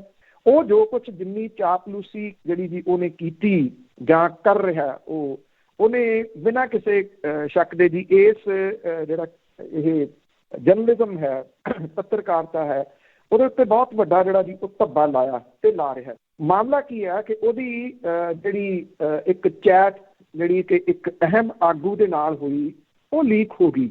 ਔਰ ਇਹ ਚੈਟ ਜਿਹੜੀ ਹੈ ਜੀ ਮਹਾਰਾਸ਼ਟਰ ਦੀ ਪੁਲਿਸ ਨੇ ਜਿਹੜੀ ਜੀ ਉਹ ਫੜੀ ਦੱਸੀ ਜਾਂਦੀ ਆ। ਚੈਟ ਜਿਹੜੀ ਆ ਉਹ ਹੈਗੀ ਆ ਜਦੋਂ ਪੁਲਵਾਮਾ ਦੇ ਵਿੱਚ ਅਟੈਕ ਹੋਇਆ, ਜਿਹਦੇ ਵਿੱਚ 40 ਫੌਜੀ ਜਵਾਨ ਜਿਹੜੇ ਉਹ ਸ਼ਹੀਦ ਹੋ ਗਏ ਸੀਗੇ, ਉਹਦੇ ਬਾਰੇ। ਤੇ ਉਦੋਂ ਬਾਅਦ ਜਿਹੜਾ ਇੱਕ ਬਾਲਾਕੋਟ ਦੇ ਉੱਤੇ ਏਅਰ ਸਟ੍ਰਾਈਕ ਕੀਤੀ ਗਈ ਸੀ ਸਰਕਾਰ ਦੇ ਵੱਲੋਂ, ਉਸ ਦੇ ਬਾਰੇ 'ਚ ਇਹਦਾ ਗੰਭੀਰਤਾ ਜਿਹੜੀ ਦੀ ਸਭ ਤੋਂ ਇਹ ਆ ਕਿ ਜਦੋਂ ਫੌਜੀ ਜਵਾਨ ਜਿਹੜੇ ਉਹ ਸ਼ਹੀਦ ਹੋਏ ਨੇ, ਤੇ ਇਹ ਜਿਹੜਾ ਜੀ ਇਹ ਕਹਿ ਰਿਹਾ ਕਿ ਹੁਣ ਸਵੀਪ ਕਰੂਗੀ ਜਿਹੜੀ ਜੀ ਸਰਕਾਰ। ਬਹੁਤ ਗੰਭੀਰ ਹੈ ਜੀ ਇਹ ਮਾਮਲਾ, ਬੇਹੱਦ ਗੰਭੀਰ, ਕਿਉਂਕਿ ਜਿਹੜੇ ਫੌਜੀ ਜਵਾਨ ਨੇ ਉਹ ਸਰਹੱਦਾਂ ਦੀ ਰਾਖੀ ਜਿਹੜਾ ਉਹ ਕਰਦੇ ਨੇ। ਜੇ ਉਹਨਾਂ ਦੇ ਉੱਤੇ ਇੱਦਾਂ ਦਾ ਹਮਲਾ ਹੁੰਦਾ ਤੇ ਉਹਨੂੰ ਜੋੜਿਆ ਜਿਹੜਾ ਜੀ ਉਹ ਕਿੱਥੇ ਜਾ ਰਿਹਾ। ਔਰ ਦੂਸਰੀ ਜਿਹੜੀ ਗੰਭੀਰਤਾ ਇਸ ਚੈਟ ਦੀ ਇਹ ਆ ਕਿ ਜਿਹੜਾ ਬਾਲਾਕੋਟ ਦੇ ਉੱਤੇ ਏਅਰ ਸਟ੍ਰਾਈਕ ਹੋਈ ਸੀ, ਉਹ ਇਹਨੂੰ ਪਹਿਲਾਂ ਕਿਵੇਂ ਪਤਾ ਸੀ, ਉਹਦਾ ਇਹ ਜ਼ਿਕਰ ਜਿਹੜਾ ਜੀ ਉਹ ਕਰਦਾ। ਹਰ ਪੱਤਰਕਾਰ ਦੇ ਆਪਣੇ ਸੋਰਸ ਹੁੰਦੇ ਆ ਸਰਕਾਰੀ ਦਫ਼ਤਰਾਂ ਦੇ ਵਿੱਚ, ਜਾਂ ਜਿਹੜੇ ਲੀਡਰ ਨੇ ਉਹਨਾਂ ਦੇ ਨੇੜੇ ਤੇੜੇ ਵਾਲਿਆਂ ਦੇ ਵਿੱਚ, ਜਿੱਥੋਂ ਉਹ ਖਬਰਾਂ ਜਿਹੜੀਆਂ ਦੀ ਉਹ ਕੱਢਦੇ ਆ ਜਾਂ ਖਬਰ ਦੀ ਪੁਸ਼ਟੀ ਜਿਹੜੀ ਉਹ ਕਰਦੇ ਆ। ਇੱਦਾਂ ਦੀ ਜਿਹੜੀ ਚੀਜ਼ ਕਿਸੇ ਨੂੰ ਪਤਾ ਲੱਗਣੀ ਜਿਹੜੀ ਕਿ ਮੁਲਕ ਦੇ ਨਾਲ ਜੁੜੀ ਹੋਈ ਆ, ਉਹ ਵੀ ਉਹ ਮਾਮਲੇ ਜਿਹੜੇ ਜੁੜੇ ਹੋਏ ਆ ਜਿਨ੍ਹਾਂ ਦੀ ਸਹੁੰ ਚੁੱਕੀ ਜਾਂਦੀ ਆ ਕਿ ਉਹ ਕਿਸੇ ਦੇ ਨਾਲ ਜਿਹੜਾ ਜੀ ਉਹ ਸਾਂਝਾ ਨਹੀਂ ਕਰਨਗੇ, ਉਹ ਇਹਦੇ ਤੱਕ ਕਿਵੇਂ ਪਹੁੰਚੀ ਤੇ ਇਹ ਜਿਹੜਾ ਜੀ ਅੱਗੋਂ ਉਹਨੂੰ ਚੈਟ ਦੇ ਰੂਪ ਦੇ ਵਿੱਚ ਜਿਹੜਾ ਜੀ ਉਹ ਫੜਾ ਮਾਰਨ ਵਾਲਾ ਜਿਵੇਂ ਵਿਅਕਤੀ ਹੁੰਦਾ ਉਹ ਕਿਵੇਂ ਜਿਹੜਾ ਜੀ ਉਹ ਮਾਰ ਰਿਹਾ। ਹੁਣ ਜਿਹੜਾ ਜੀ NCP ਜਿਹੜੀ ਹੈ ਮਹਾਰਾਸ਼ਟਰ ਦੀ, ਉਹਨੇ ਅਰਨਬ ਗੋਸਵਾਮੀ ਤੇ ਪਾਰਥੋ ਦਾਸ ਗੁਪਤਾ ਦੀ WhatsApp ਚੈਟ ਦੇ ਮਾਮਲੇ ਦੇ ਉੱਤੇ ਸਾਂਝੀ ਸੰਸਦੀ ਕਮੇਟੀ ਤੋਂ ਇਹਦੀ ਜਾਂਚ ਕਰਵਾਉਣ ਦੀ ਮੰਗ ਜਿਹੜੀ ਉਹ ਕੀਤੀ ਆ। ਸ਼ਰਦ ਪਵਾਰ ਦੀ ਅਗਵਾਈ ਵਾਲੀ NCP ਨੇ ਸਰਕਾਰ ਤੋਂ ਮੰਗ ਜਿਹੜੀ ਉਹ ਕੀਤੀ ਹੈ ਕਿ ਇਸ ਮਾਮਲੇ ਦੀ ਜਾਂਚ ਦੇ ਵਾਸਤੇ ਸੰਸਦੀ ਕਮੇਟੀ ਗਠਿਤ ਕੀਤੀ ਜਾਵੇ। ਸਵਾਲ ਜਿਹੜਾ ਜੀ ਇਹ ਹੈ ਕਿ ਇਹ ਚੈਟ ਲੀਕ ਹੋਈ ਨੂੰ 4-5 ਦਿਨ ਜਿਹੜਾ ਜੀ ਉਹ ਹੋ ਗਿਆ। ਇਹਦੇ ਵਿੱਚ ਜਿਹੜੀਆਂ 2 ਪੁਆਇੰਟ ਤੁਹਾਨੂੰ ਮੈਂ ਉਠਾਇਆ ਹੈ, ਵੈਸੇ ਲੰਬੀ ਚੌੜੀ ਹੈ ਜੀ, ਇਹ ਤਕਰੀਬਨ ਬਹੁਤ ਲੰਬੀ ਆ, 500 ਦੇ ਕਰੀਬ ਪੇਜ ਹੈ। ਸਾਰੀ ਤਾਂ ਪੜ੍ਹਨੀ ਵੀ ਆਮ ਬੰਦੇ ਦੇ ਵਾਸਤੇ ਔਖੀ ਹੈ, ਫਿਰ ਉਹ ਸਮਝਣੀ ਥੋੜ੍ਹੀ ਜਿਹੀ ਔਖੀ ਹੈ, ਕਿਉਂਕਿ ਫਿਰ ਉਹ ਰਿਲੇਟ ਕਰਨਾ ਪੈਂਦਾ। ਰਿਲੇਟ ਤੁਸੀਂ ਕਿਵੇਂ ਕਰਦੇ ਹੋ, ਕੋਰਿਲੇਟ ਕਿਵੇਂ ਕਰਦੇ ਹੋ, ਫਿਰ ਤੁਹਾਨੂੰ ਸਮਝ ਆਉਂਦੀ ਹੈ ਕਿ ਇਹ ਐਕਚੁਅਲੀ ਕੀ ਕਹਿਣ ਦੀ ਕੋਸ਼ਿਸ਼ ਜਿਹੜੀ ਦੀ ਉਹ ਕਰ ਰਿਹਾ। ਇੱਥੋਂ ਦੇ ਜਿਹੜੇ ਚੈਨਲਸ ਨੇ ਉਹ ਇਹਦੇ ਉੱਤੇ ਗੱਲਬਾਤ ਨਹੀਂ ਜਿਹੜੀ ਦੀ ਉਹ ਕਰ ਰਹੇ, ਜਿਹੜੇ ਹਿੰਦੂ ਮੁਸਲਿਮ ਵਿਵਾਦ ਦੇ ਉੱਤੇ ਅੱਡੀਆਂ ਚੁੱਕ ਕੇ ਗੱਲ ਜਿਹੜੀ ਦੀ ਉਹ ਕਰਦੇ ਆ, ਉਹ ਇਸ ਚੈਟ ਦੇ ਉੱਤੇ ਅਜੇ ਬਿਲਕੁਲ ਚੁੱਪ ਧਾਰੀ ਬੈਠੇ ਨੇ। ਭਾਰਤ ਦੀ ਸਰਕਾਰ ਵੱਲੋਂ ਇਸ ਮਾਮਲੇ ਦੇ ਉੱਤੇ ਕੋਈ ਜਿਹੜੀ ਦੀ ਉਹ ਗੱਲ ਨਹੀਂ ਕੀਤੀ ਗਈ ਤੇ ਨਾ ਸ਼ਾਇਦ ਜਿਹੜਾ ਜੀ ਉਹ ਕਰਨ ਦੇ ਕੋਈ ਆਸਾਰ ਨੇ। ਨੋਟਿਸ ਤਾਂ ਜਿਹੜੇ ਵੀ ਉਹ ਆਮ ਲੋਕਾਂ ਨੂੰ ਦਿੱਤੇ ਜਾ ਰਹੇ ਨੇ, ਪਰ ਜਿਹੜਾ ਦੇਸ਼ ਦੀ ਅੰਦਰੂਨੀ ਸੁਰੱਖਿਆ ਦੇ ਨਾਲ ਜੁੜਿਆ ਹੋਇਆ ਮਾਮਲਾ ਹੈ, ਉਸ ਮਾਮਲੇ ਦੇ ਉੱਤੇ ਸਰਕਾਰ ਦੀ ਜਿਹੜੀ ਜੀ ਉਹ ਬਿਲਕੁਲ ਚੁੱਪ ਅਜੇ ਜਾਰੀ ਹੈ। ਹੁਣ ਵੇਖਣਾ ਇਹ ਹੋਊਗਾ ਕਿਉਂਕਿ NCP ਜਿਹੜੀ ਆ ਉਹ ਮਹਾਰਾਸ਼ਟਰ ਦੀ ਸਰਕਾਰ ਦੇ ਵਿੱਚ ਭਾਈਵਾਲ ਹੈ। ਮਹਾਰਾਸ਼ਟਰ ਦੀ ਸਰਕਾਰ ਜਿੱਥੇ ਸ਼ਿਵ ਸੈਨਾ ਦੇ ਮੁੱਖ ਮੰਤਰੀ ਨੇ ਤੇ ਕਾਂਗਰਸ ਤੇ NCP ਜਿਹੜੀ ਆ ਉਹਨੂੰ ਸਪੋਰਟ ਕਰ ਰਹੀਆਂ ਨੇ। ਸ਼ਰਦ ਪਵਾਰ ਹੋਰਾਂ ਦੇ ਵੱਲੋਂ ਕੀਤੀ ਗਈ ਇਸ ਮੰਗ ਨੂੰ ਮਹਾਰਾਸ਼ਟਰ ਦੀ ਸਰਕਾਰ ਜਿਹੜੀ ਆ ਉਹ ਇਗਨੋਰ ਨਹੀਂ ਕਰ ਸਕਦੀ ਔਰ ਇਹਦੇ ਸੰਬੰਧੀ ਜਿਹੜੀ ਸਾਂਝੀ ਸੰਸਦੀ ਕਮੇਟੀ ਆ ਉਹ ਬਣੂਗੀ ਇੱਕ ਦਿਨ ਦੇ ਵਿੱਚ, ਫਿਰ ਇਹ ਮਾਮਲਾ ਜ਼ਰੂਰ ਭਖੂਗਾ ਜੀ। ਉਹਨੂੰ ਵੀ ਨੋਟਿਸ ਤੇ ਚਾਹੀਦਾ ਸੀਗਾ ਨਾ। ਤੇ ਅੱਗੇ ਅਖੀਰ ਦੇ ਵਿੱਚ ਗੱਲ ਕਰਦੇ ਹਾਂ ਸਰੋਤੇ, ਜੇ ਤੁਸੀਂ ਵੀ ਕੋਈ ਸਵਾਲ ਹੈ ਤੁਹਾਡਾ ਕਾਲ ਕਰ ਸਕਦੇ ਹਾਂ 408 272 5200 4082725200। ਸਾਬਕਾ DGP ਸਮੇਧ ਸੈਣੀ ਦੇ ਖਿਲਾਫ ਚਲਾਨ ਪੇਸ਼ ਹੋਇਆ। ਸ੍ਰੀ ਗੁਰੂ ਗ੍ਰੰਥ ਸਾਹਿਬ ਦੀ ਬੇਅਦਬੀ ਤੋਂ ਬਾਅਦ ਵਾਪਰੇ ਕੋਟਕਪੂਰਾ ਗੋਲੀਕਾਂਡ ਦੇ ਮਾਮਲੇ ਦੇ ਵਿੱਚ ਸਿੱਟ ਨੇ SIT ਨੇ ਸਾਬਕਾ DGP ਸਮੇਧ ਸੈਣੀ ਦੇ ਖਿਲਾਫ ਚਲਾਨ ਅਦਾਲਤ 'ਚ ਪੇਸ਼ ਕੀਤਾ। SIT ਨੇ ਉਦੋਂ ਦੇ DGP ਸਮੇਧ ਸੈਣੀ ਨੂੰ ਕੋਟਕਪੂਰਾ ਗੋਲੀਕਾਂਡ ਦੀ ਸਾਜ਼ਿਸ਼ ਰਚਣ ਦੇ ਦੋਸ਼ਾਂ ਦੇ ਤਹਿਤ ਮੁਲਜ਼ਮ ਵਜੋਂ ਨਾਮਜ਼ਦ ਕੀਤਾ। ਅਦਾਲਤ ਨੇ ਇਸ ਮਾਮਲੇ ਦੀ ਸੁਣਵਾਈ 18 ਫਰਵਰੀ ਤੱਕ ਮੁਲਤਵੀ ਕਰਦਿਆਂ ਸਾਬਕਾ DGP ਨੂੰ ਹੁਕਮ ਦਿੱਤੇ ਆ ਕਿ ਉਹ ਅਦਾਲਤ ਦੇ ਸਾਹਮਣੇ ਜਿਹੜਾ ਜੀ ਉਹ ਪੇਸ਼ ਹੋਣ।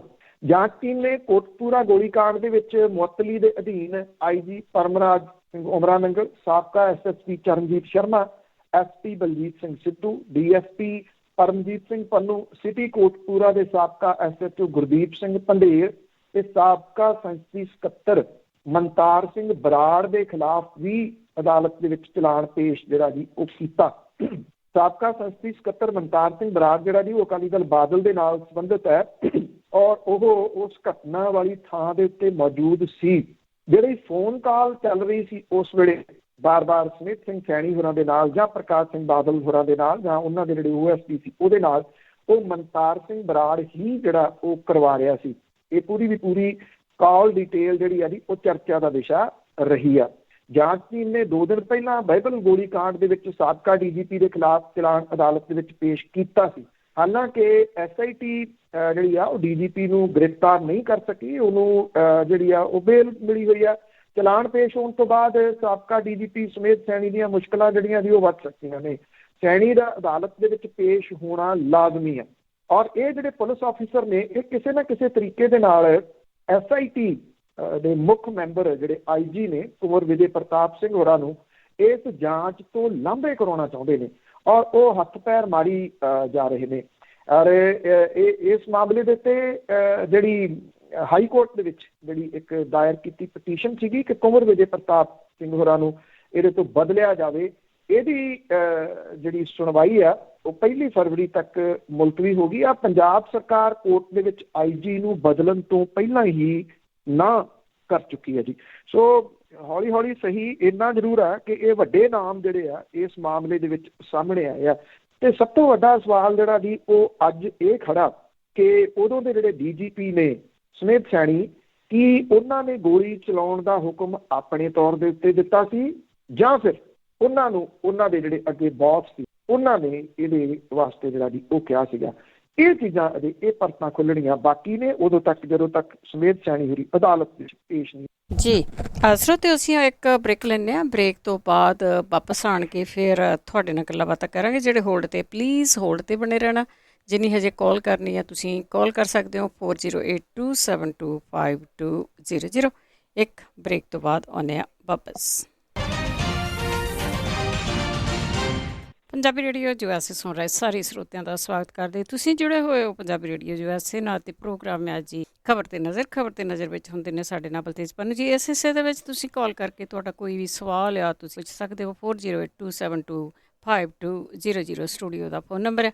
ਜਦੋਂ ਤੁਹਾਡੀ ਕਾਲ ਮਿਲ ਜਾਂਦੀ ਆ ਤੇ ਅਸੀਂ ਤੁਹਾਨੂੰ ਹੋਲਡ 'ਤੇ ਪਾ ਲੈਂਦੇ। ਇਸੇ ਤਰ੍ਹਾਂ ਹੋਲਡ 'ਤੇ ਬਣੇ ਰਿਹਾ ਕਰੋ। ਕਈਆਂ ਦੇ ਨਾਮ ਆ ਜਿਹੜੇ ਉਹ ਸਾਡੇ ਕੋਲ ਪਹਿਲਾਂ ਹੀ ਆ ਜਾਂਦੇ ਆ ਤੇ ਕਈ ਆ ਜਿਹੜੇ ਉਹ ਸਾਨੂੰ ਦੁਬਾਰਾ ਲੈਣੇ ਵੀ ਪੈਂਦੇ ਆ। ਤੇ ਸਾਡੇ ਨਾਲ ਦੁਬਾਰਾ ਜੁੜ ਚੁੱਕੇ ਨੇ ਬਲਤੇਜ ਪੰਨੂ ਜੀ। ਸਤਿ ਸ਼੍ਰੀ ਅਕਾਲ, ਸਵਾਗਤ ਹੈ ਜੀ। ਧੰਨਵਾਦ ਜੀ। ਤੇ ਵਾਰੀ ਵਾਰੀ ਅਸੀਂ ਆਪਣੇ ਕਾਲਰਸ ਦੇ ਨਾਲ ਗੱਲ ਕਰਦੇ ਹਾਂ। ਅਵਤਾਰ ਸਿੰਘ ਜੀ। ਸਤਿ ਸ਼੍ਰੀ ਅਕਾਲ ਭੈਣ ਜੀ। ਸਤਿ ਸ਼੍ਰੀ ਅਕਾਲ ਪੰਨੂ ਸਾਹਿਬ। ਸਤਿ ਸ਼੍ਰੀ ਅਕਾਲ। ਮੇਰਾ ਪਹਿਲਾ ਸਵਾਲ ਇਹ ਹੈ ਕਿ ਮੋਦੀ ਸਾਹਿਬ ਦੇ ਚੀਫ ਮਿਨਿਸਟਰ ਬਣਨ ਤੋਂ ਬਾਅਦ ਅਡਾਨੀ ਨੇ ਜਿੰਨੀ ਸਪੀਡ ਦੇ ਨਾਲ ਗੁਜਰਾਤ 'ਚ ਤਰੱਕੀ ਕੀਤੀ ਤੇ ਉਸ ਤੋਂ ਬਾਅਦ ਜਦੋਂ ਇਹ ਪ੍ਰਾਈਮ ਮਿਨਿਸਟਰ ਬਣ ਗਏ ਤੇ ਹਿੰਦੁਸਤਾਨ ਦੇ ਸਾਰੇ ਵੱਡੇ ਵੱਡੇ ਅਦਾਰੇ ਵੀ ਉਹਦੀ ਝੋਲੀ 'ਚ ਪੈਣੇ ਸ਼ੁਰੂ ਹੋ ਗਏ। ਇਹਦੇ ਪਿੱਛੇ ਕੀ ਰਾਜ ਹੈ? ਕਿਉਂਕਿ ਬਿਨਾਂ ਮਤਲਬ ਤੋਂ ਕੋਈ ਇਸ ਦੁਨੀਆ 'ਚ ਕੋਈ ਕਿਸੇ ਦੀ ਮਦਦ ਨਹੀਂ ਕਰਦਾ। ਦੂਜਾ ਸਵਾਲ ਮੇਰਾ ਇਹ ਹੈ ਕਿ ਦੁਸ਼ਯੰਤ ਕਿਸ ਮੁਸੀਬਤ ਵਿੱਚ ਫਸਿਆ ਹੋਇਆ ਵਾ, ਚਾਹੁੰਦਾ ਹੋਇਆ ਵੀ ਉਹ ਅਸਤੀਫਾ ਨਹੀਂ ਦੇ ਸਕਦਾ, ਉਹਦੀ ਕੀ ਮਜਬੂਰੀ ਹੋ ਸਕਦੀ ਹੈ? ਸਤਿ ਸ਼੍ਰੀ ਅਕਾਲ ਜੀ। ਸਤਿ ਸ਼੍ਰੀ ਅਕਾਲ ਜੀ। Thank you. ਦੇਖੋ ਜਿਹੜੇ ਕਿਉਂ ਜਿਹੜਾ ਵੀ ਉਹ ਵਧੇ ਕਿਉਂਕਿ ਜਿਨ੍ਹਾਂ ਨੇ ਲਿਆਂਦਾ ਇਸੇ ਸਮੇਂ ਕਿਹਾ ਜਾਂਦਾ ਸੀਗਾ ਕਿ ਭਾਰਤੀ ਜਨਤਾ ਪਾਰਟੀ ਵਿੱਚ ਜਿਹੜੇ ਪ੍ਰਾਈਮ ਮਿਨਿਸਟਰ ਦੇ ਕੈਂਡੀਡੇਟ ਨੇ ਉਹ ਮੋਦੀ ਸਾਹਿਬ ਨਹੀਂ ਸੀਗੇ। ਉਹ ਸ਼ਾਇਦ ਰਾਜਨਾਥ ਸਿੰਘ ਹੋਰੀ ਜਾਂ ਨਿਤਿਨ ਗਡਕਰੀ ਜਿਹੜਾ ਜੀ ਇਹ ਇਹਨਾਂ ਦੇ ਵਿਚਾਲੇ। ਫਿਰ ਉਸ ਤੋਂ ਬਾਅਦ ਜਿਹੜੀਆਂ ਇਹ ਕਾਰਪੋਰੇਟ ਅਦਾਰੇ ਨੇ ਇਹਨਾਂ ਨੇ ਜਿਹੜਾ ਜੀ ਉਹ ਚੁੱਕੇ ਕਿਉਂਕਿ ਇਹ ਚੋਣਾਂ ਸਪਾਂਸਰ ਜਿਹੜੀਆਂ ਦੀ ਉਹ ਕਰਦੇ ਆ। 14 ਮਈ 2014 ਨੂੰ ਸਰਕਾਰ ਚੁਣੀ ਜਾਂਦੀ ਆ। 24 ਮਈ ਨੂੰ ਸਰਕਾਰ ਸਹੁੰ ਚੁੱਕਦੀ ਹੈ 14 ਦੇ ਵਿੱਚ। 30 ਮਈ ਨੂੰ ਅਡਾਨੀ ਨੂੰ ਜਿਹੜਾ ਜੀ ਉਹ ਸਾਰੇ ਮੁਲਕ ਭਰ ਦੇ ਵਿੱਚ ਸਾਈਲੋਜ਼ ਦੇ ਵਾਸਤੇ ਜ਼ਮੀਨ ਜਿਹੜੀ ਉਹ ਅਲਾਟ ਹੋ ਜਾਂਦੀ। ਇਹ ਔਨ ਰਿਕਾਰਡ ਨੇ ਸਾਰੀਆਂ ਗੱਲਾਂ। ਮਤਲਬ ਕਿ ਜਿਨ੍ਹਾਂ ਨੇ ਸਪਾਂਸਰ ਕੀਤਾ, ਜਿਨ੍ਹਾਂ ਨੇ 2 ਰੁਪਈਏ ਲਾਏ, ਉਹਨਾਂ ਨੇ ਫਿਰ ਕਈ ਹਜ਼ਾਰ ਜਿਹੜਾ ਜੀ ਉਹ ਕਮਾਉਣਾ। ਜਦੋਂ ਚੋਣਾਂ ਸਪਾਂਸਰ ਜਿਹੜੀਆਂ ਜੀ ਉਹ ਹੋਣ, ਇੱਕ ਚੋਣ ਕਰੋੜਾਂ ਰੁਪਈਏ ਦੀ ਜਿਹੜੀ ਵੀ ਉਹ ਹੋ ਜੇ, ਇਹਦੇ ਵਿੱਚ 2 ਨੁਕਸਾਨ ਜਿਹੜੇ ਜੀ ਉਹ ਲੋਕਤੰਤਰ ਨੂੰ ਹੁੰਦੇ ਆ। ਇੱਕ ਤਾਂ ਇਹ ਕਿ ਜਿਹੜੇ ਚੋਣਾਂ ਸਪਾਂਸਰ ਕਰਦੇ ਆ ਉਹ ਸਪਾਂਸਰ ਇਸ ਕਰਕੇ ਕਰਦੇ ਆ ਕਿ ਉਹਨਾਂ ਨੇ ਅੱਗੋਂ ਜਿਹੜਾ ਜੀ ਉਹ ਕਮਾਉਣਾ। ਇੱਕ ਤਾਂ ਇਹ ਨੁਕਸਾਨ। ਦੂਜਾ ਨੁਕਸਾਨ ਇਹ ਕਿ ਉਹਦੇ ਵਿੱਚ ਫਿਰ ਕੀ ਆਮ ਬੰਦਾ ਜਿਹੜਾ ਆਮ ਮਾਤੜ ਹੈ ਉਹ ਚੋਣ ਨਹੀਂ ਲੜ ਸਕਦਾ, ਜਿੱਥੋਂ ਅਸਲ ਦੇ ਵਿੱਚ ਇਹ ਸਾਰਾ ਕੁਛ ਜਿਹੜਾ ਜੀ ਉਹ ਵਿਗੜਿਆ, ਜਿੰਨਾ ਜਿਹੜਾ ਜੀ ਉਹ ਢਾਂਚਾ ਸੀ। ਦੂਜਾ ਜਿਹੜਾ ਸਵਾਲ ਤੁਹਾਡਾ ਦੁਸ਼ਯੰਤ ਚੌਟਾਲਾ ਦੇ ਬਾਰੇ ਦੇ ਵਿੱਚ, ਦੁਸ਼ਯੰਤ ਚੌਟਾਲਾ ਜਿਹੜਾ ਜੀ ਚੌਟਾਲਾ ਪਰਿਵਾਰ ਦੇ ਵਿੱਚੋਂ ਇਹ ਦੂਜਾ ਗਰੁੱਪ ਜਿਹੜਾ ਜੀ ਉਹ ਉੱਭਰਿਆ। ਪਹਿਲਾ ਇਨੈਲੋ ਵਾਲਾ ਹੈਗਾ ਇੰਡੀਅਨ ਨੈਸ਼ਨਲ ਲੋਕ ਦਲ, ਉਹ ਹਾਸ਼ੀਏ ਦੇ ਉੱਤੇ ਚਲੇ ਗਿਆ ਕਿਉਂਕਿ ਉਹਨਾਂ ਦੀ ਇੱਕ ਵਾਰੀ ਸਰਕਾਰ ਆਈ। ਜੋ ਕੁਛ ਉਹਨਾਂ ਨੇ ਸਰਕਾਰ ਦੇ ਵਿੱਚ ਕੀਤਾ ਲੋਕ ਅੱਜ ਵੀ ਉਹਨੂੰ ਯਾਦ ਕਰਕੇ ਮੂੰਹ 'ਚ ਉਂਗਲਾਂ ਪਾ ਲੈਂਦੇ ਆ। ਇਸ ਕਰਕੇ ਉਹ ਚਲੇ ਗਈ। ਇਹਨਾਂ ਨੇ ਫਿਰ ਵੱਖਰੇ ਹੋ ਕੇ ਜਿਹੜਾ ਸੀਗਾ ਜੀ ਇਹ ਜਨ ਨਾਇਕ ਜਨਤਾ ਪਾਰਟੀ ਬਣਾਈ ਤੇ ਮੂਹਰੇ ਜਿਹੜਾ ਸੀ ਉਹ ਰੱਖਿਆ ਚੌਧਰੀ ਦੇਵੀ ਲਾਲ ਹੋਰਾਂ ਦਾ ਨਾਮ। ਇਹ ਪੜਪੋਤਰਾ ਚੌਧਰੀ ਦੇਵੀ ਲਾਲ ਹੋਰਾਂ ਦਾ। ਜਨ ਨਾਇਕ ਜਨਤਾ ਪਾਰਟੀ ਨਰੋਲ ਜਾਟਾਂ ਦੀਆਂ ਵੋਟਾਂ ਲੈ ਕੇ ਜਿਹੜੀ ਉਹ ਬਣੀ ਆ। ਜਾਟ ਤੇ ਨਾਮ ਜਾਟ ਦਾ ਜਿਹੜਾ ਮਸਲਾ ਸੀਗਾ ਜੀ ਉਹ ਉਭਾਰਿਆ ਭਾਰਤੀ ਜਨਤਾ ਪਾਰਟੀ ਨੇ ਤੇ ਉਹਦੇ ਵਿੱਚੋਂ ਉਹਨਾਂ ਨੇ ਸਰਕਾਰ ਜਿਹੜੀ ਸੀ ਉਹ ਕੱਢੀ ਨਾਮ ਜਾਟਾਂ ਦੀਆਂ ਵੋਟਾਂ ਲੈ ਕੇ। ਭਾਰਤੀ ਜਨਤਾ ਪਾਰਟੀ ਨੂੰ 40 ਸੀਟਾਂ ਮਿਲ ਗਈਆਂ, ਉਹਦੇ ਕੋਲੇ ਥੋੜ੍ਹੀਆਂ ਸੀਟਾਂ ਸਰਕਾਰ ਬਣਾਉਣ ਲਈ, ਤੇ ਫਿਰ ਉਹਨਾਂ ਨੇ ਉਸ ਪਾਰਟੀ ਦੇ ਨਾਲ ਗੱਠਜੋੜ ਕੀਤਾ ਜਿਹੜੀ ਕਿ ਆਈਡੀਓਲੋਜੀ ਦੇ ਮੁਤਾਬਕ ਉਹਨਾਂ ਦੇ ਬਿਲਕੁਲ ਜਿਹੜਾ ਜੀ ਉਹ ਉਲਟ ਭੁਗਤਦੀ ਆ। ਪਰ ਸਾਮਦਾਨ ਦੰਡ ਦੇ ਵਾਲੀ ਜਿਹੜੀ ਦੀ ਉਹ ਗੱਲ ਵੀ ਸਭ ਕੁਝ ਜਿਹੜਾ ਜੀ ਉਹ ਚੱਲਦਾ ਤੇ ਇਹਨਾਂ ਨੇ ਜਿਹੜਾ ਸੀਗਾ ਜੀ ਉਹ ਗੱਠਜੋੜ ਕਰਕੇ ਸਰਕਾਰ ਬਣਾ ਲਈ। ਹੁਣ ਇਹ ਕਿਹਾ ਜਾਂਦਾ ਕਿ ਮੁਸ਼ਕਲ ਜਿਹੜੀ ਆ ਉਹ ਦੁਸ਼ਯੰਤ ਚੌਟਾਲਾ ਦੀ ਇਹ ਬਣੀ ਹੋਈ ਆ ਕਿ ਉਹ ਕਰੇ ਤੇ ਕੀ ਕਰੇ, ਕਿਉਂਕਿ ਉਹਨੂੰ ਇਹ ਲੱਗਦਾ ਉਹ ਨਾ ਜਿਹੜਾ ਵੀ ਸਰਕਾਰ ਛੱਡ ਸਕਦਾ, ਨਾ ਉੱਥੇ ਸਰਕਾਰ ਦੇ ਵਿੱਚ ਰਹਿ ਸਕਦਾ, ਸਰਕਾਰ ਛੱਡਦਾ ਤੇ ਇਹ ਉਹਨੂੰ ਜਿਹੜੇ ਉਹਦੇ ਪਰਿਵਾਰ ਦੇ ਉੱਤੇ ਕੁਝ ਜਿਹੜੀਆਂ ਫਾਈਲਾਂ ਨੇ ਪੁਰਾਣੀਆਂ ਜਿਹੜੀਆਂ ਪਈਆਂ ਹੋਈਆਂ, ਉਹ ਮਾਮਲਾ ਜਿਹੜਾ ਜੀ ਉਹ ਸਾਹਮਣੇ ਆ ਸਕਦਾ। ਔਰ ਇਸ ਕਰਕੇ ਉਹਨੂੰ ਡਰਾਇਆ ਜਿਹੜਾ ਜੀ ਉਹ ਗਿਆ। ਦੂਜਾ ਪੱਖ ਜਿਹੜਾ ਇਹਦਾ ਇਹ ਵੀ ਕਿਹਾ ਜਾ ਰਿਹਾ ਕਿ ਸ਼ਾਇਦ ਉਹਨੂੰ ਇਹ ਕਿਹਾ ਗਿਆ ਵੀ ਜੇ ਤੂੰ ਜਾਣਾ ਤਾਂ ਚੱਲ ਜਾ, ਇਹਦੇ ਨਾਲ ਦੇ MLA ਤਾਂ ਜਿਹੜੇ ਵੀ ਉਹ ਨਹੀਂ ਜਾਣੇ। ਹਾਲਾਂਕਿ MLA ਜਿਹੜੇ ਨੇ ਉਹਨਾਂ ਨੇ ਜਿਹੜਾ ਹੈ ਇਹ ਕਿਸਾਨ ਅੰਦੋਲਨ ਦੀ ਸਪੋਰਟ ਵੀ ਜਿਹੜੀ ਹੋਈ ਆ, ਉਹਦੀ ਮਜਬੂਰੀ ਜਿਹੜੀ ਹੈ ਨਾ ਜੀ, ਉਹ ਸ਼ਾਇਦ ਉਹ ਫਾਈਲਾਂ ਨੇ ਜਿਹੜੀਆਂ ਕਿ ਉਹਨੂੰ ਹਿੱਲਣ ਨਹੀਂ ਜਿਹੜੀਆਂ ਦੇ ਰਹੀਆਂ। ਪਰ ਇੱਕ ਗੱਲ ਜ਼ਰੂਰ ਆ ਕਿ ਜੇ ਦੁਸ਼ਯੰਤ ਚੌਟਾਲਾ ਜਿਹੜਾ ਜੀ ਉਹ ਸਰਕਾਰ ਛੱਡ ਜਾਂਦਾ ਤੇ ਬਿਨਾਂ ਕਿਸੇ ਸ਼ੱਕ ਦੇ ਉਹਨੇ ਹਰਿਆਣੇ ਦੀ ਇੱਕ ਵੱਡੀ ਪਾਰਟੀ ਦੇ ਵਜੋਂ ਜਿਹੜਾ ਜੀ ਉਹ ਉੱਭਰ ਆਉਣਾ ਸੀਗਾ। ਪਰ ਹੁਣ ਉਹਨੇ ਆਪਣੇ ਪੈਰਾਂ ਦੇ ਉੱਤੇ ਇੱਕ ਕਿਸਮ ਦੇ ਨਾਲ ਜਿਹੜਾ ਜੀ ਉਹ ਕੁਹਾੜਾ ਮਾਰ ਲਿਆ, ਕਿਉਂਕਿ ਜਿਹੜੀਆਂ ਕਿਸਾਨ ਜਥੇ ਨੇ ਜਾਂ ਖਾਪ ਪੰਚਾਇਤਾਂ ਨੇ, ਉਹਨਾਂ ਨੇ ਦੁਸ਼ਯੰਤ ਚੌਟਾਲਾ ਦੇ ਨਾਲ ਉਹਦੀ ਜਿਹੜੀ ਦੀ ਹੁੱਕਾ ਪਾਣੀ ਜਿਹੜਾ ਦੀ ਉਹ ਬੰਦ ਕਰ ਦਿੱਤਾ ਹੋਇਆ ਔਰ ਉਹਦਾ ਮੁਕੰਮਲ ਬਾਈਕਾਟ ਕਰ ਦਿੱਤਾ। ਦੁਸ਼ਯੰਤ ਚੌਟਾਲਾ ਨੂੰ ਲੱਗਦਾ ਹੈ ਕਿ ਕੋਈ ਗੱਲ ਨਹੀਂ, ਥੋੜੇ ਦਿਨਾਂ ਦੇ ਵਿੱਚ ਇਹ ਮਸਲਾ ਹੱਲ ਹੋ ਜਾਣਾ ਤੇ ਮੇਰੀ ਪਾਰਟੀ ਫੇਰ ਜਿਹੜੀ ਦੀ ਉਹ ਚੜ੍ਹਾਈ 'ਚ ਹੋ ਜਾਣੀ ਆ। ਅਜਿਹਾ ਹੋਣ ਦੇ ਅਸਾਰ ਜਿਹੜੇ ਦੀ ਉਹ ਨਹੀਂ ਹੈਗੇ ਜੀ। ਅੱਗੇ ਸਾਡੇ ਨਾਲ ਜੁੜੇ ਨੇ ਰਾਜ ਕੈਨੇਡਾ ਤੋਂ। ਹਾਂਜੀ, ਸਤਿ ਸ੍ਰੀ ਅਕਾਲ ਭੈਣ ਜੀ। ਪੰਨੂ ਸਾਹਿਬ ਸਤਿ ਸ੍ਰੀ ਅਕਾਲ। ਸਤਿ ਸ਼੍ਰੀ ਅਕਾਲ। ਸਤਿ ਸ਼੍ਰੀ ਅਕਾਲ ਜੀ। ਹਾਂਜੀ ਪੰਨੂ ਸਾਹਿਬ, ਤੁਸੀਂ ਕੈਨੇਡਾ ਦੇ ਵਿੱਚ ਵੀ ਰਹੇ ਆ। ਇੱਥੇ ਜੀ ਇੱਕ ਐਥਿਕ ਕਮਿਸ਼ਨ ਬਣਿਆ ਹੋਇਆ, ਫੈਡਰਲ ਐਥਿਕ ਤੇ ਗਾਂ ਸਟੇਟਾਂ ਦਾ ਐਥਿਕ। ਉਹਦੇ ਨਾਂ ਤੋਂ ਹੀ ਪਤਾ ਲੱਗਦਾ ਵੀ ਉਹਦਾ ਕੀ ਕੰਮ ਹੋਊਗਾ। ਕੋਈ ਇਸ ਤਰ੍ਹਾਂ ਦਾ ਕਮਿਸ਼ਨ ਆਪਣੇ ਉੱਥੇ ਇੰਡੀਆ ਦੇ ਵਿੱਚ ਵੀ ਬਣਿਆ ਵੀ ਜਿਹੜਾ ਹੁਣ ਤੁਸੀਂ ਆ ਖਬਰ ਦਿੱਤੀ ਆ ਜਿਹੜੀ ਉਹ ਗੋਸਵਾਮੀ ਦੀ, ਇਹੋ ਜਿਹੇ ਮਸਲੇ ਉਹ ਹੱਲ ਕਰਦਾ। ਜਦੋਂ ਕੋਈ ਇਸ ਤਰ੍ਹਾਂ ਦਾ ਮਸਲਾ ਆਉਂਦਾ ਕਹਿੰਦੇ ਹੁੰਦੇ ਐਥਿਕ ਕਮਿਸ਼ਨ ਨੂੰ ਦੇਤਾ ਮਸਲਾ, ਤੇ ਕੋਈ ਇਹੋ ਜਿਹਾ ਕਮਿਸ਼ਨ ਉੱਥੇ ਵੀ ਹੈਗਾ। ਤੇ ਦੂਜੀ ਗੱਲ ਹੈਗੀ ਆ ਜੀ, ਜਿਹੜਾ 29 ਤਰੀਕ ਨੂੰ ਕਹਿੰਦੇ ਆ ਵੀ ਬਜਟ ਸੈਸ਼ਨ ਸ਼ੁਰੂ ਹੋ ਰਿਹਾ, ਕੋਈ ਆਪੋਜੀਸ਼ਨ ਦੀ ਤਿਆਰੀ ਤੁਹਾਨੂੰ ਦੱਸਦੀ ਹੈ ਜਾਂ ਕੋਈ ਆਪੋਜੀਸ਼ਨ ਇਹਦਾ ਮੌਕੇ ਦਾ ਫਾਇਦਾ ਉਠਾਊਗੀ ਜਾਂ ਪਹਿਲਾਂ ਵਾਂਗੂ ਹੀ ਰੋਲ ਹੋਊਗਾ ਆਪੋਜੀਸ਼ਨ ਦਾ ਜੀ? ਇਹੀ ਸਵਾਲ। Thank you. ਦੇਖੋ, ਜਿਹੜੇ ਢਾਂਚੇ ਹੁੰਦੇ ਆ ਉਹ ਲਗਭਗ ਇੱਕੋ ਜਿਹੇ ਹੁੰਦੇ ਆ ਜੀ। ਇੰਨਾ ਆ ਕਿ ਇੱਥੇ ਜਿਹੜੇ ਢਾਂਚੇ ਨੇ, ਚਾਹੇ ਉਹ ਹਿਊਮਨ ਰਾਈਟ ਦੇ ਜਿਹੜੇ ਕਮਿਸ਼ਨ ਨੇ, ਜਥੇਬੰਦੀਆਂ, ਵੂਮਨ ਦੇ ਵਾਸਤੇ ਕਮਿਸ਼ਨ ਬਣੇ ਹੋਏ ਨੇ, ਜਿਹੜਾ ਬਣਾਉਣ ਦੇ ਜਿਹਦੇ ਵਾਸਤੇ ਅੰਨਾ ਹਜ਼ਾਰੇ ਹੋਰਾਂ ਨੇ ਭੁੱਖ ਹੜਤਾਲ ਰੱਖੀ ਸੀ ਕਿ ਕਰਪਸ਼ਨ ਦੇ ਵਾਸਤੇ ਨਿਯੁਕਤੀਆਂ ਜਿਹੜੀਆਂ ਦੀ ਉਹ ਕੀਤੀਆਂ ਜਾਣ, ਸਾਰਾ ਕੁਝ ਹੈਗਾ। ਪਰ ਹੋਇਆ ਪਿਛਲੇ ਕੁਝ ਸਾਲਾਂ ਦੇ ਦੌਰਾਨ, ਪਿਛਲੇ ਕੁਝ ਵਰ੍ਹਿਆਂ ਦੇ ਦੌਰਾਨ, ਕੋਈ 10 ਕੁ ਸਾਲ ਲਾ ਕੇ ਚੱਲੋ, 10-12 ਸਾਲ ਦੇ ਦੌਰਾਨ ਹੌਲੀ ਹੌਲੀ ਅਜਿਹੇ ਜਿਹੜੇ ਅਦਾਰੇ ਸੀ ਉਹਨਾਂ ਦਾ ਸਿਆਸੀਕਰਨ ਕਰ ਦਿੱਤਾ ਗਿਆ। ਜਿਹੜੇ ਉਹਨਾਂ ਦੇ ਉੱਤੇ ਲੋਕ ਬਿਠਾਏ ਜਾਂਦੇ ਆ, ਤੇ ਲੋਕਪਾਲ ਨੇ, ਲੋਕਪਾਲ ਤਾਂ ਹੁਣ ਕਹਿਣ ਨੂੰ ਪੰਜਾਬ 'ਚ ਵੀ ਹੈਗਾ। ਸੁਣਿਆ ਕਿ ਲੋਕਪਾਲ ਦੇ ਕੋਲੇ ਕੋਈ ਸ਼ਿਕਾਇਤ ਗਈ ਆ ਤੇ ਲੋਕਪਾਲ ਨੇ ਤਾਰਾਂ ਜਿਹੜੀਆਂ ਉਹ ਖਿੱਚ ਦਿੱਤੀਆਂ ਹੋਣ ਜਿਹੜੀਆਂ ਸਰਕਾਰ ਦੀਆਂ। ਨੋ, ਮੇਰਾ ਖਿਆਲ ਕਿਸੇ ਨੂੰ ਪਤਾ ਹੀ ਨਹੀਂ ਹੋਣਾ ਕਿ ਲੋਕਪਾਲ ਕੌਣ ਹੈ।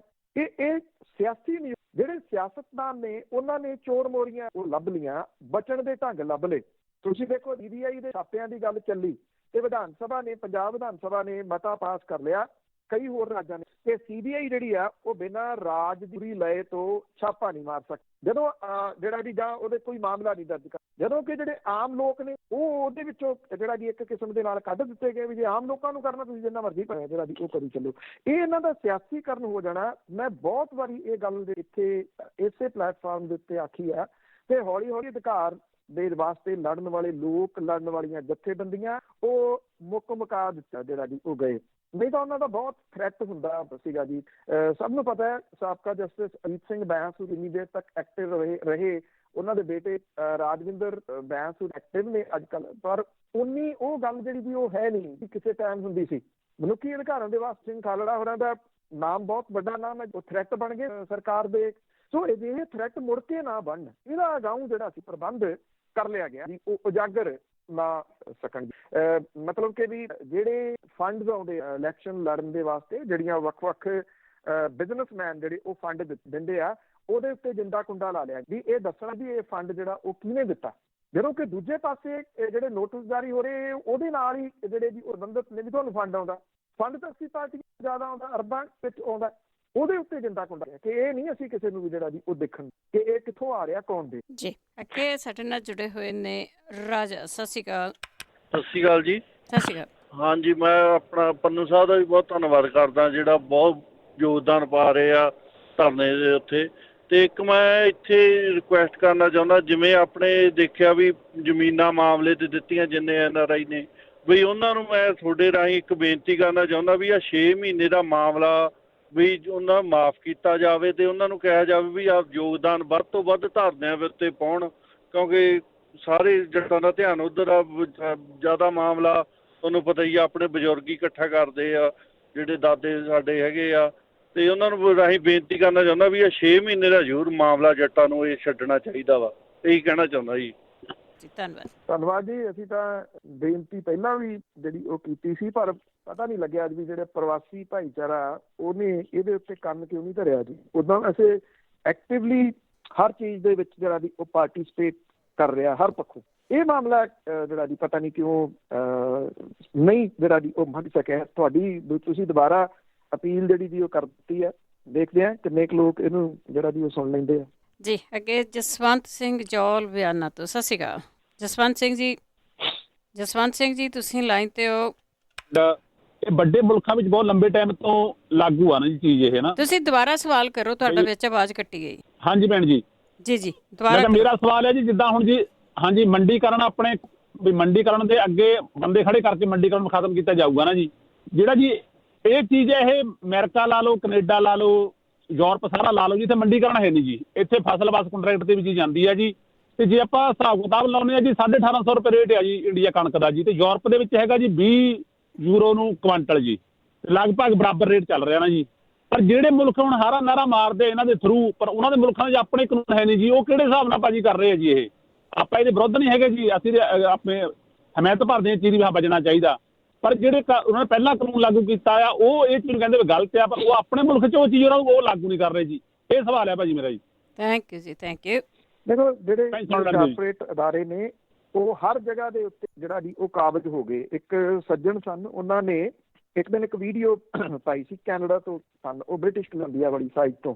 ਉਹਨਾਂ ਨੇ ਉਹ ਤਸਵੀਰਾਂ ਵਿਖਾਈਆਂ, ਜਿਹੜੀ ਮਸ਼ੀਨਰੀ ਹੈ ਕਿਸਾਨਾਂ ਦੀ ਉਹ ਪਈ ਹੋਈ, ਕਿਉਂਕਿ ਬਹੁਤ ਫਾਰਮ ਵੱਡੇ ਵੱਡੇ ਨੇ ਬ੍ਰਿਟਿਸ਼ ਕੋਲੰਬੀਆ ਦੇ ਵਿੱਚ।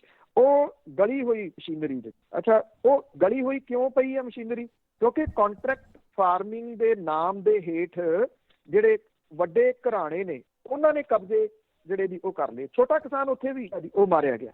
ਇਹ ਬਿਲਕੁਲ ਤੁਹਾਡੀ ਗੱਲ ਜਿਹੜੀ ਉਹ ਸਹੀ ਹੈ ਕਿ ਕਿਸਾਨ ਜਿਹੜਾ ਆ ਉਹ ਹਰ ਜਗ੍ਹਾ ਦੇ ਉੱਤੇ ਹੀ ਉਹਨੂੰ ਨੱਪ ਲਿਆ ਗਿਆ ਇਹਨਾਂ ਕਾਰਪੋਰੇਟ ਘਰਾਣਿਆਂ ਨੇ। ਪਹਿਲਾਂ ਇਹਨਾਂ ਕਾਰਪੋਰੇਟ ਘਰਾਣਿਆਂ ਨੂੰ ਜਿਹੜਾ ਦੀ ਇੱਕ ਕਿਸਮ ਦੇ ਨਾਲ ਕਹਿ ਲਓ ਇੱਧਰ ਇਹਨਾਂ ਦਾ ਧਿਆਨ ਨਹੀਂ ਗਿਆ, ਸਮਝ ਨਹੀਂ ਆਈ ਇਹਨਾਂ ਨੂੰ।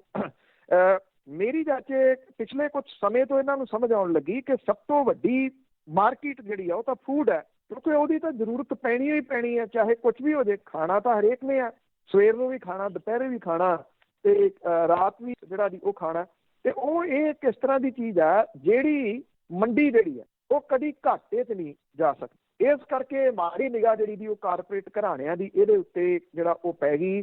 ਇਹ ਗੱਲ ਅਜੇ ਆਮ ਲੋਕਾਂ ਦੇ ਜਿਹੜੀ ਦੀ ਉਹ ਸਮਝ ਦੇ ਵਿੱਚ ਨਹੀਂ ਆ ਰਹੀ ਕਿ ਇਹ ਜਦੋਂ ਕਾਰਪੋਰੇਟ ਘਰਾਣੇ ਸਾਰੀਆਂ ਜਗ੍ਹਾ ਦੇ ਉੱਤੇ ਕਾਬਜ਼ ਹੋ ਜਾਣਗੇ, ਇਹਦੇ ਵਿੱਚ ਛੋਟਾ ਕਿਸਾਨ ਜਿਹੜਾ ਦੀ ਉਹ ਨਿਕਲ ਜੂਗਾ। ਤੇ ਜਿਹੜਾ ਇਹਨੂੰ ਖਰੀਦਣ ਵਾਲਾ ਜਿਹੜਾ ਇਹਦਾ ਖਰੀਦਦਾਰ ਹੈ, ਚਾਹੇ ਉਹ ਅਮੀਰ ਹੈ ਤੇ ਉਹ ਗਰੀਬ ਹੈ, ਚਾਹੇ ਉਹ ਮਿਡਲਮੈਨ ਹੈ, ਮਿਡਲ ਕਲਾਸ ਦੇ ਨਾਲ ਸੰਬੰਧਿਤ ਜਿਹੜਾ ਦੀ ਉਹ ਹੈ, ਉਹਦੇ ਇਹ ਖਰੀਦ ਤੋਂ ਬਾਹਰ ਜਿਹੜੀ ਆ ਉਹ ਹੋ ਜਾਣੀ ਹੈ। ਮੇਰੇ ਇੱਕ ਵਾਕਫ ਨੇ ਗੜਵਾਲ ਤੋਂ ਨੇ, ਉਹ ਇਹ ਦੱਸ ਰਹੇ ਸੀ, ਕਹਿੰਦੇ ਸਾਡੇ ਦਾਲ ਹੁੰਦੀ ਆ ਉੱਧਰ, ਅੱਜ ਤੋਂ ਸਮਾਂ ਪਹਿਲਾਂ ਕਹਿੰਦੇ ਕਿ ਅਸੀਂ ਉਹ ਦਾਲ ਜਿਹੜੀ ਆ ਉਹ 50 ਕਿਲੋ ਦਾਲ ਦੇ ਕੇ 2 ਲੂਣ ਦੇ ਪੈਕਟ, ਕਿਉਂਕਿ ਉਹ ਦਾਲ ਨੂੰ ਖਰੀਦਦਾ ਨਹੀਂ ਸੀ, ਔਰ 2 ਲੂਣ ਦੇ ਪੈਕਟਾਂ ਦੇ ਬਦਲੇ 50 ਕਿਲੋ ਦਾਲ ਦਿੱਤੀ ਸੀ। ਉਹ ਕਹਿੰਦੇ ਜਦੋਂ ਕੋਈ ਆਉਂਦਾ ਸੀ ਉਹ ਕਹਿੰਦਾ ਲੈ ਜਾ 10 ਕਿਲੋ ਦਾਲ ਲੈ ਜਾ, ਇੰਨੀ ਦਾਲ ਲੈ ਜਾ, ਜਿਹੜੀ ਹਰ ਦਾਲ ਆ ਉੱਧਰ ਬਹੁਤ ਹੁੰਦੀ ਹੈ। ਅੱਛਾ, ਹੁਣ ਉਹ ਕੀ ਹੋਇਆ, ਉਹ ਕਹਿੰਦੇ ਕਿ ਹੌਲੀ ਹੌਲੀ ਜਿਹੜੀ ਸੀ ਜਦੋਂ ਇਹ ਸਮਝ ਆਉਣ ਲੱਗੀ ਤੇ ਕੋਈ 10 ਸਾਲ ਤੋਂ ਰਾਮਦੇਵ ਵਾਲੀ ਕੰਪਨੀ ਜਿਹੜੀ ਹੈ ਜੀ ਉਹ ਦਾਲ ਨੂੰ ਚੁੱਕਦੀ ਹੈ। ਉਹ ਦਾਲ ਜਿਹੜੀ ਹੈ ਜੀ ਉਹ ਹੁਣ ਤੁਹਾਨੂੰ 100 ਰੁਪਏ ਕਿਲੋ ਤੋਂ ਉੱਪਰ ਇਹਨਾਂ ਦੇ ਸਟੋਰਾਂ ਦੇ ਉੱਤੋਂ ਜਿਹੜਾ ਜੀ ਉਹ ਮਿਲਦੀ ਹੈ। ਉਹਨੇ ਉੱਥੇ 8-10 ਰੁਪਏ ਜਿਹੜਾ ਜੀ ਉਹਦੇ ਦਾਲ ਦੇ ਦੇਣੇ ਸ਼ੁਰੂ ਕਰ ਦਿੱਤੇ। ਮੰਡੀ ਨਹੀਂ ਹੈਗੀ, MSP ਨਹੀਂ ਜਿਹੜਾ ਜੀ ਉਹ ਹੈਗੀ। ਇਹ ਸਾਰਾ ਜਿਹੜਾ ਜੀ ਉਹ ਚੱਲ ਰਿਹਾ ਕਿ ਇਹ ਕਾਰਪੋਰੇਟ ਅਦਾਰਿਆਂ ਨੇ ਹੌਲੀ ਹੌਲੀ ਲੱਭਿਆ ਕਿੱਥੋਂ ਕਿਹੜੀ ਚੀਜ਼ ਦੇ ਵਿੱਚੋਂ ਅਸੀਂ ਕਮਾ ਸਕਦੇ ਹਾਂ। ਫਿਰ ਤੁਹਾਨੂੰ ਕੀ ਲੱਗਦਾ ਕਿ ਇਹ ਕਾਨੂੰਨ ਉਂਝ ਹੀ ਜਿਹੜਾ ਜੀ ਬਣ ਕੇ ਸਾਹਮਣੇ ਆ ਗਏ? ਨਹੀਂ, ਮੈਂ ਤੁਹਾਨੂੰ ਸਾਈਲੋ ਵਾਲੀ ਗੱਲ ਕੀਤੀ, 14 ਦੇ ਵਿੱਚ ਜ਼ਮੀਨ ਅਲਾਟ ਹੋ ਗਈ ਸੀ, ਸਾਈਲੋ ਬਣਨੇ ਸ਼ੁਰੂ ਹੋ ਗਏ ਸੀ। ਅੱਜ ਉਹ ਇਸ਼ਤਿਹਾਰ ਦਿੰਦੇ ਆ ਅਸੀਂ ਕੋਈ ਫਸਲ ਨਹੀਂ ਖਰੀਦਣੀ ਤੇ ਫਿਰ ਤੁਸੀਂ ਜਿਹੜੇ ਐਪ ਬਣਾ ਕੇ ਬੈਠੇ ਹੋ ਕਾਹਦੇ ਲਈ ਬਣਾ ਕੇ ਬੈਠੇ ਹੋ? ਏਡੇ ਏਡੇ ਸਾਈਲੋ ਜਿਹੜੇ ਨੇ ਉਹ ਕਾਹਦੇ ਲਈ ਤੁਸੀਂ ਬਣਾ ਕੇ ਬੈਠੇ ਹੋ? ਮਾਲ ਗੱਡੀਆਂ ਤੱਕ ਜਿਹੜੀਆਂ ਦੀ ਉਹ ਸਾਰੀਆਂ ਤੁਸੀਂ ਉਹ ਪ੍ਰਾਈਵੇਟ ਕਰਵਾ ਕੇ ਖਰੀਦ ਲਈਆਂ, ਕਾਹਦੇ ਲਈ ਜਿਹੜਾ ਦੀ ਉਹ ਬੈਠੇ ਹੋ? ਇਹ ਸਾਰੀ ਤਿਆਰੀ ਜਿਹੜੀ ਹੈ ਜੀ ਉਹ ਇਸੇ ਚੀਜ਼ ਦੀ ਹੋਈ ਹੈ ਜਿਹੜੀ ਤੁਸੀਂ ਅਮਰੀਕਾ ਵਾਲੀ ਗੱਲ ਕੀਤੀ ਹੈ। ਉਹੋ ਜਿਹਾ ਸਿਸਟਮ ਉਹ ਤਾਂ ਸਰਵਾਈਵ ਕਰ ਗਿਆ। ਫਿਰ ਜਿਹੜਾ ਦੀ ਉਹ ਮੁਲਕ ਇੱਥੇ ਜਿਹੜਾ ਸਾਡਾ ਛੋਟਾ ਕਿਸਾਨ ਆ ਉਹ ਵਿਚਾਰਾ ਕੀ ਕਰੂਗਾ ਜੀ? ਸੁਸਾਈਡ ਕਰੂਗਾ ਜਦੋਂ ਉਹਦੀ ਜ਼ਮੀਨ ਹੀ ਖੁੱਸ ਗਈ, ਉਹਦੇ ਪੱਲੇ ਹੀ ਨਾ ਕੱਖ ਰਿਹਾ, ਉਹ ਕੀ ਕਰੂਗਾ? ਦਿਹਾੜੀ ਕਿੱਥੇ ਦਿਹਾੜੀ ਕਰੂਗਾ ਜੀ? ਉਹਨੂੰ ਦਿਹਾੜੀ ਤੇ ਕਿਸੇ ਨੇ ਨਹੀਂ ਜਿਹੜਾ ਜੀ ਉਹ ਰੱਖਣਾ। ਕਦੇ ਲੁਧਿਆਣੇ ਦੇ ਵਿੱਚੋਂ ਦੀ ਲੰਘੋ ਸਵੇਰ ਵੇਲੇ ਤਾਂ ਉੱਥੇ 1.5 2 ਕਿਲੋਮੀਟਰ ਲੰਬੀਆਂ ਲਾਈਨਾਂ ਲੱਗੀਆਂ ਹੋਈਆਂ ਹੁੰਦੀਆਂ ਨੇ ਮਜ਼ਦੂਰਾਂ ਦੀਆਂ, ਜਿਹੜਾ ਕਿ ਫੈਕਟਰੀ ਦੇ ਅੰਦਰ ਐਂਟਰ ਕਰਦੇ ਆ ਦਿਹਾੜੀ ਲਾਉਣ ਦੇ ਵਾਸਤੇ। 100% ਇਹ ਲੇਬਰ ਜਿਹੜੀ ਆ ਉਹ ਬਿਹਾਰ ਤੋਂ ਆਉਂਦੀ ਆ ਲਗਭਗ। ਤੇ ਉਹਨਾਂ ਨਾਲ ਕਿਸੇ ਨਾਲ ਗੱਲ ਕਰਕੇ ਦੇਖ ਲਿਓ, 8-8 10-10 ਏਕੜ ਦੇ ਇਹ ਮਾਲਕ ਨੇ, ਮੰਡੀ ਹੈ ਨਹੀਂ ਗੀ, MSP ਹੈ ਨਹੀਂ ਗੀ, ਉਹਨਾਂ ਨੂੰ ਮਿਲਦਾ ਕੱਖ ਨਹੀਂ, ਉਹ ਦੂਜੇ ਸੂਬਿਆਂ 'ਚ ਆ ਜਾਂਦੇ ਆ। ਇੱਥੇ ਆ ਕੇ ਚਲੋ ਆਪਣਾ ਘਰ, ਵਿਚਾਰੇ ਮਿਹਨਤੀ ਲੋਕ ਨੇ, ਉਹਨੂੰ ਆਪਣੇ ਘਰ ਨੂੰ ਤੋਰਦੇ ਨੇ। ਪੰਜਾਬ ਵਾਲੇ ਕੀ ਕਰਨਗੇ? ਇਹ ਜਿਹੜਾ ਉਹ ਵੱਡਾ ਸਵਾਲ ਆ। ਇਹ ਤਾਂ ਫਿਰ ਦੂਜੀਆਂ ਧਿਰਾਂ ਤੋਂ ਸਰਵਾਈਵ ਕਰ ਗਈਆਂ ਜੀ ਬਿਲਕੁਲ। ਤੇ ਅੱਗੇ ਸਾਡੇ ਨਾਲ ਜੁੜੇ ਹੋਏ ਨੇ ਕੈਨੇਡਾ ਤੋਂ ਇੰਦਰਜੀਤ।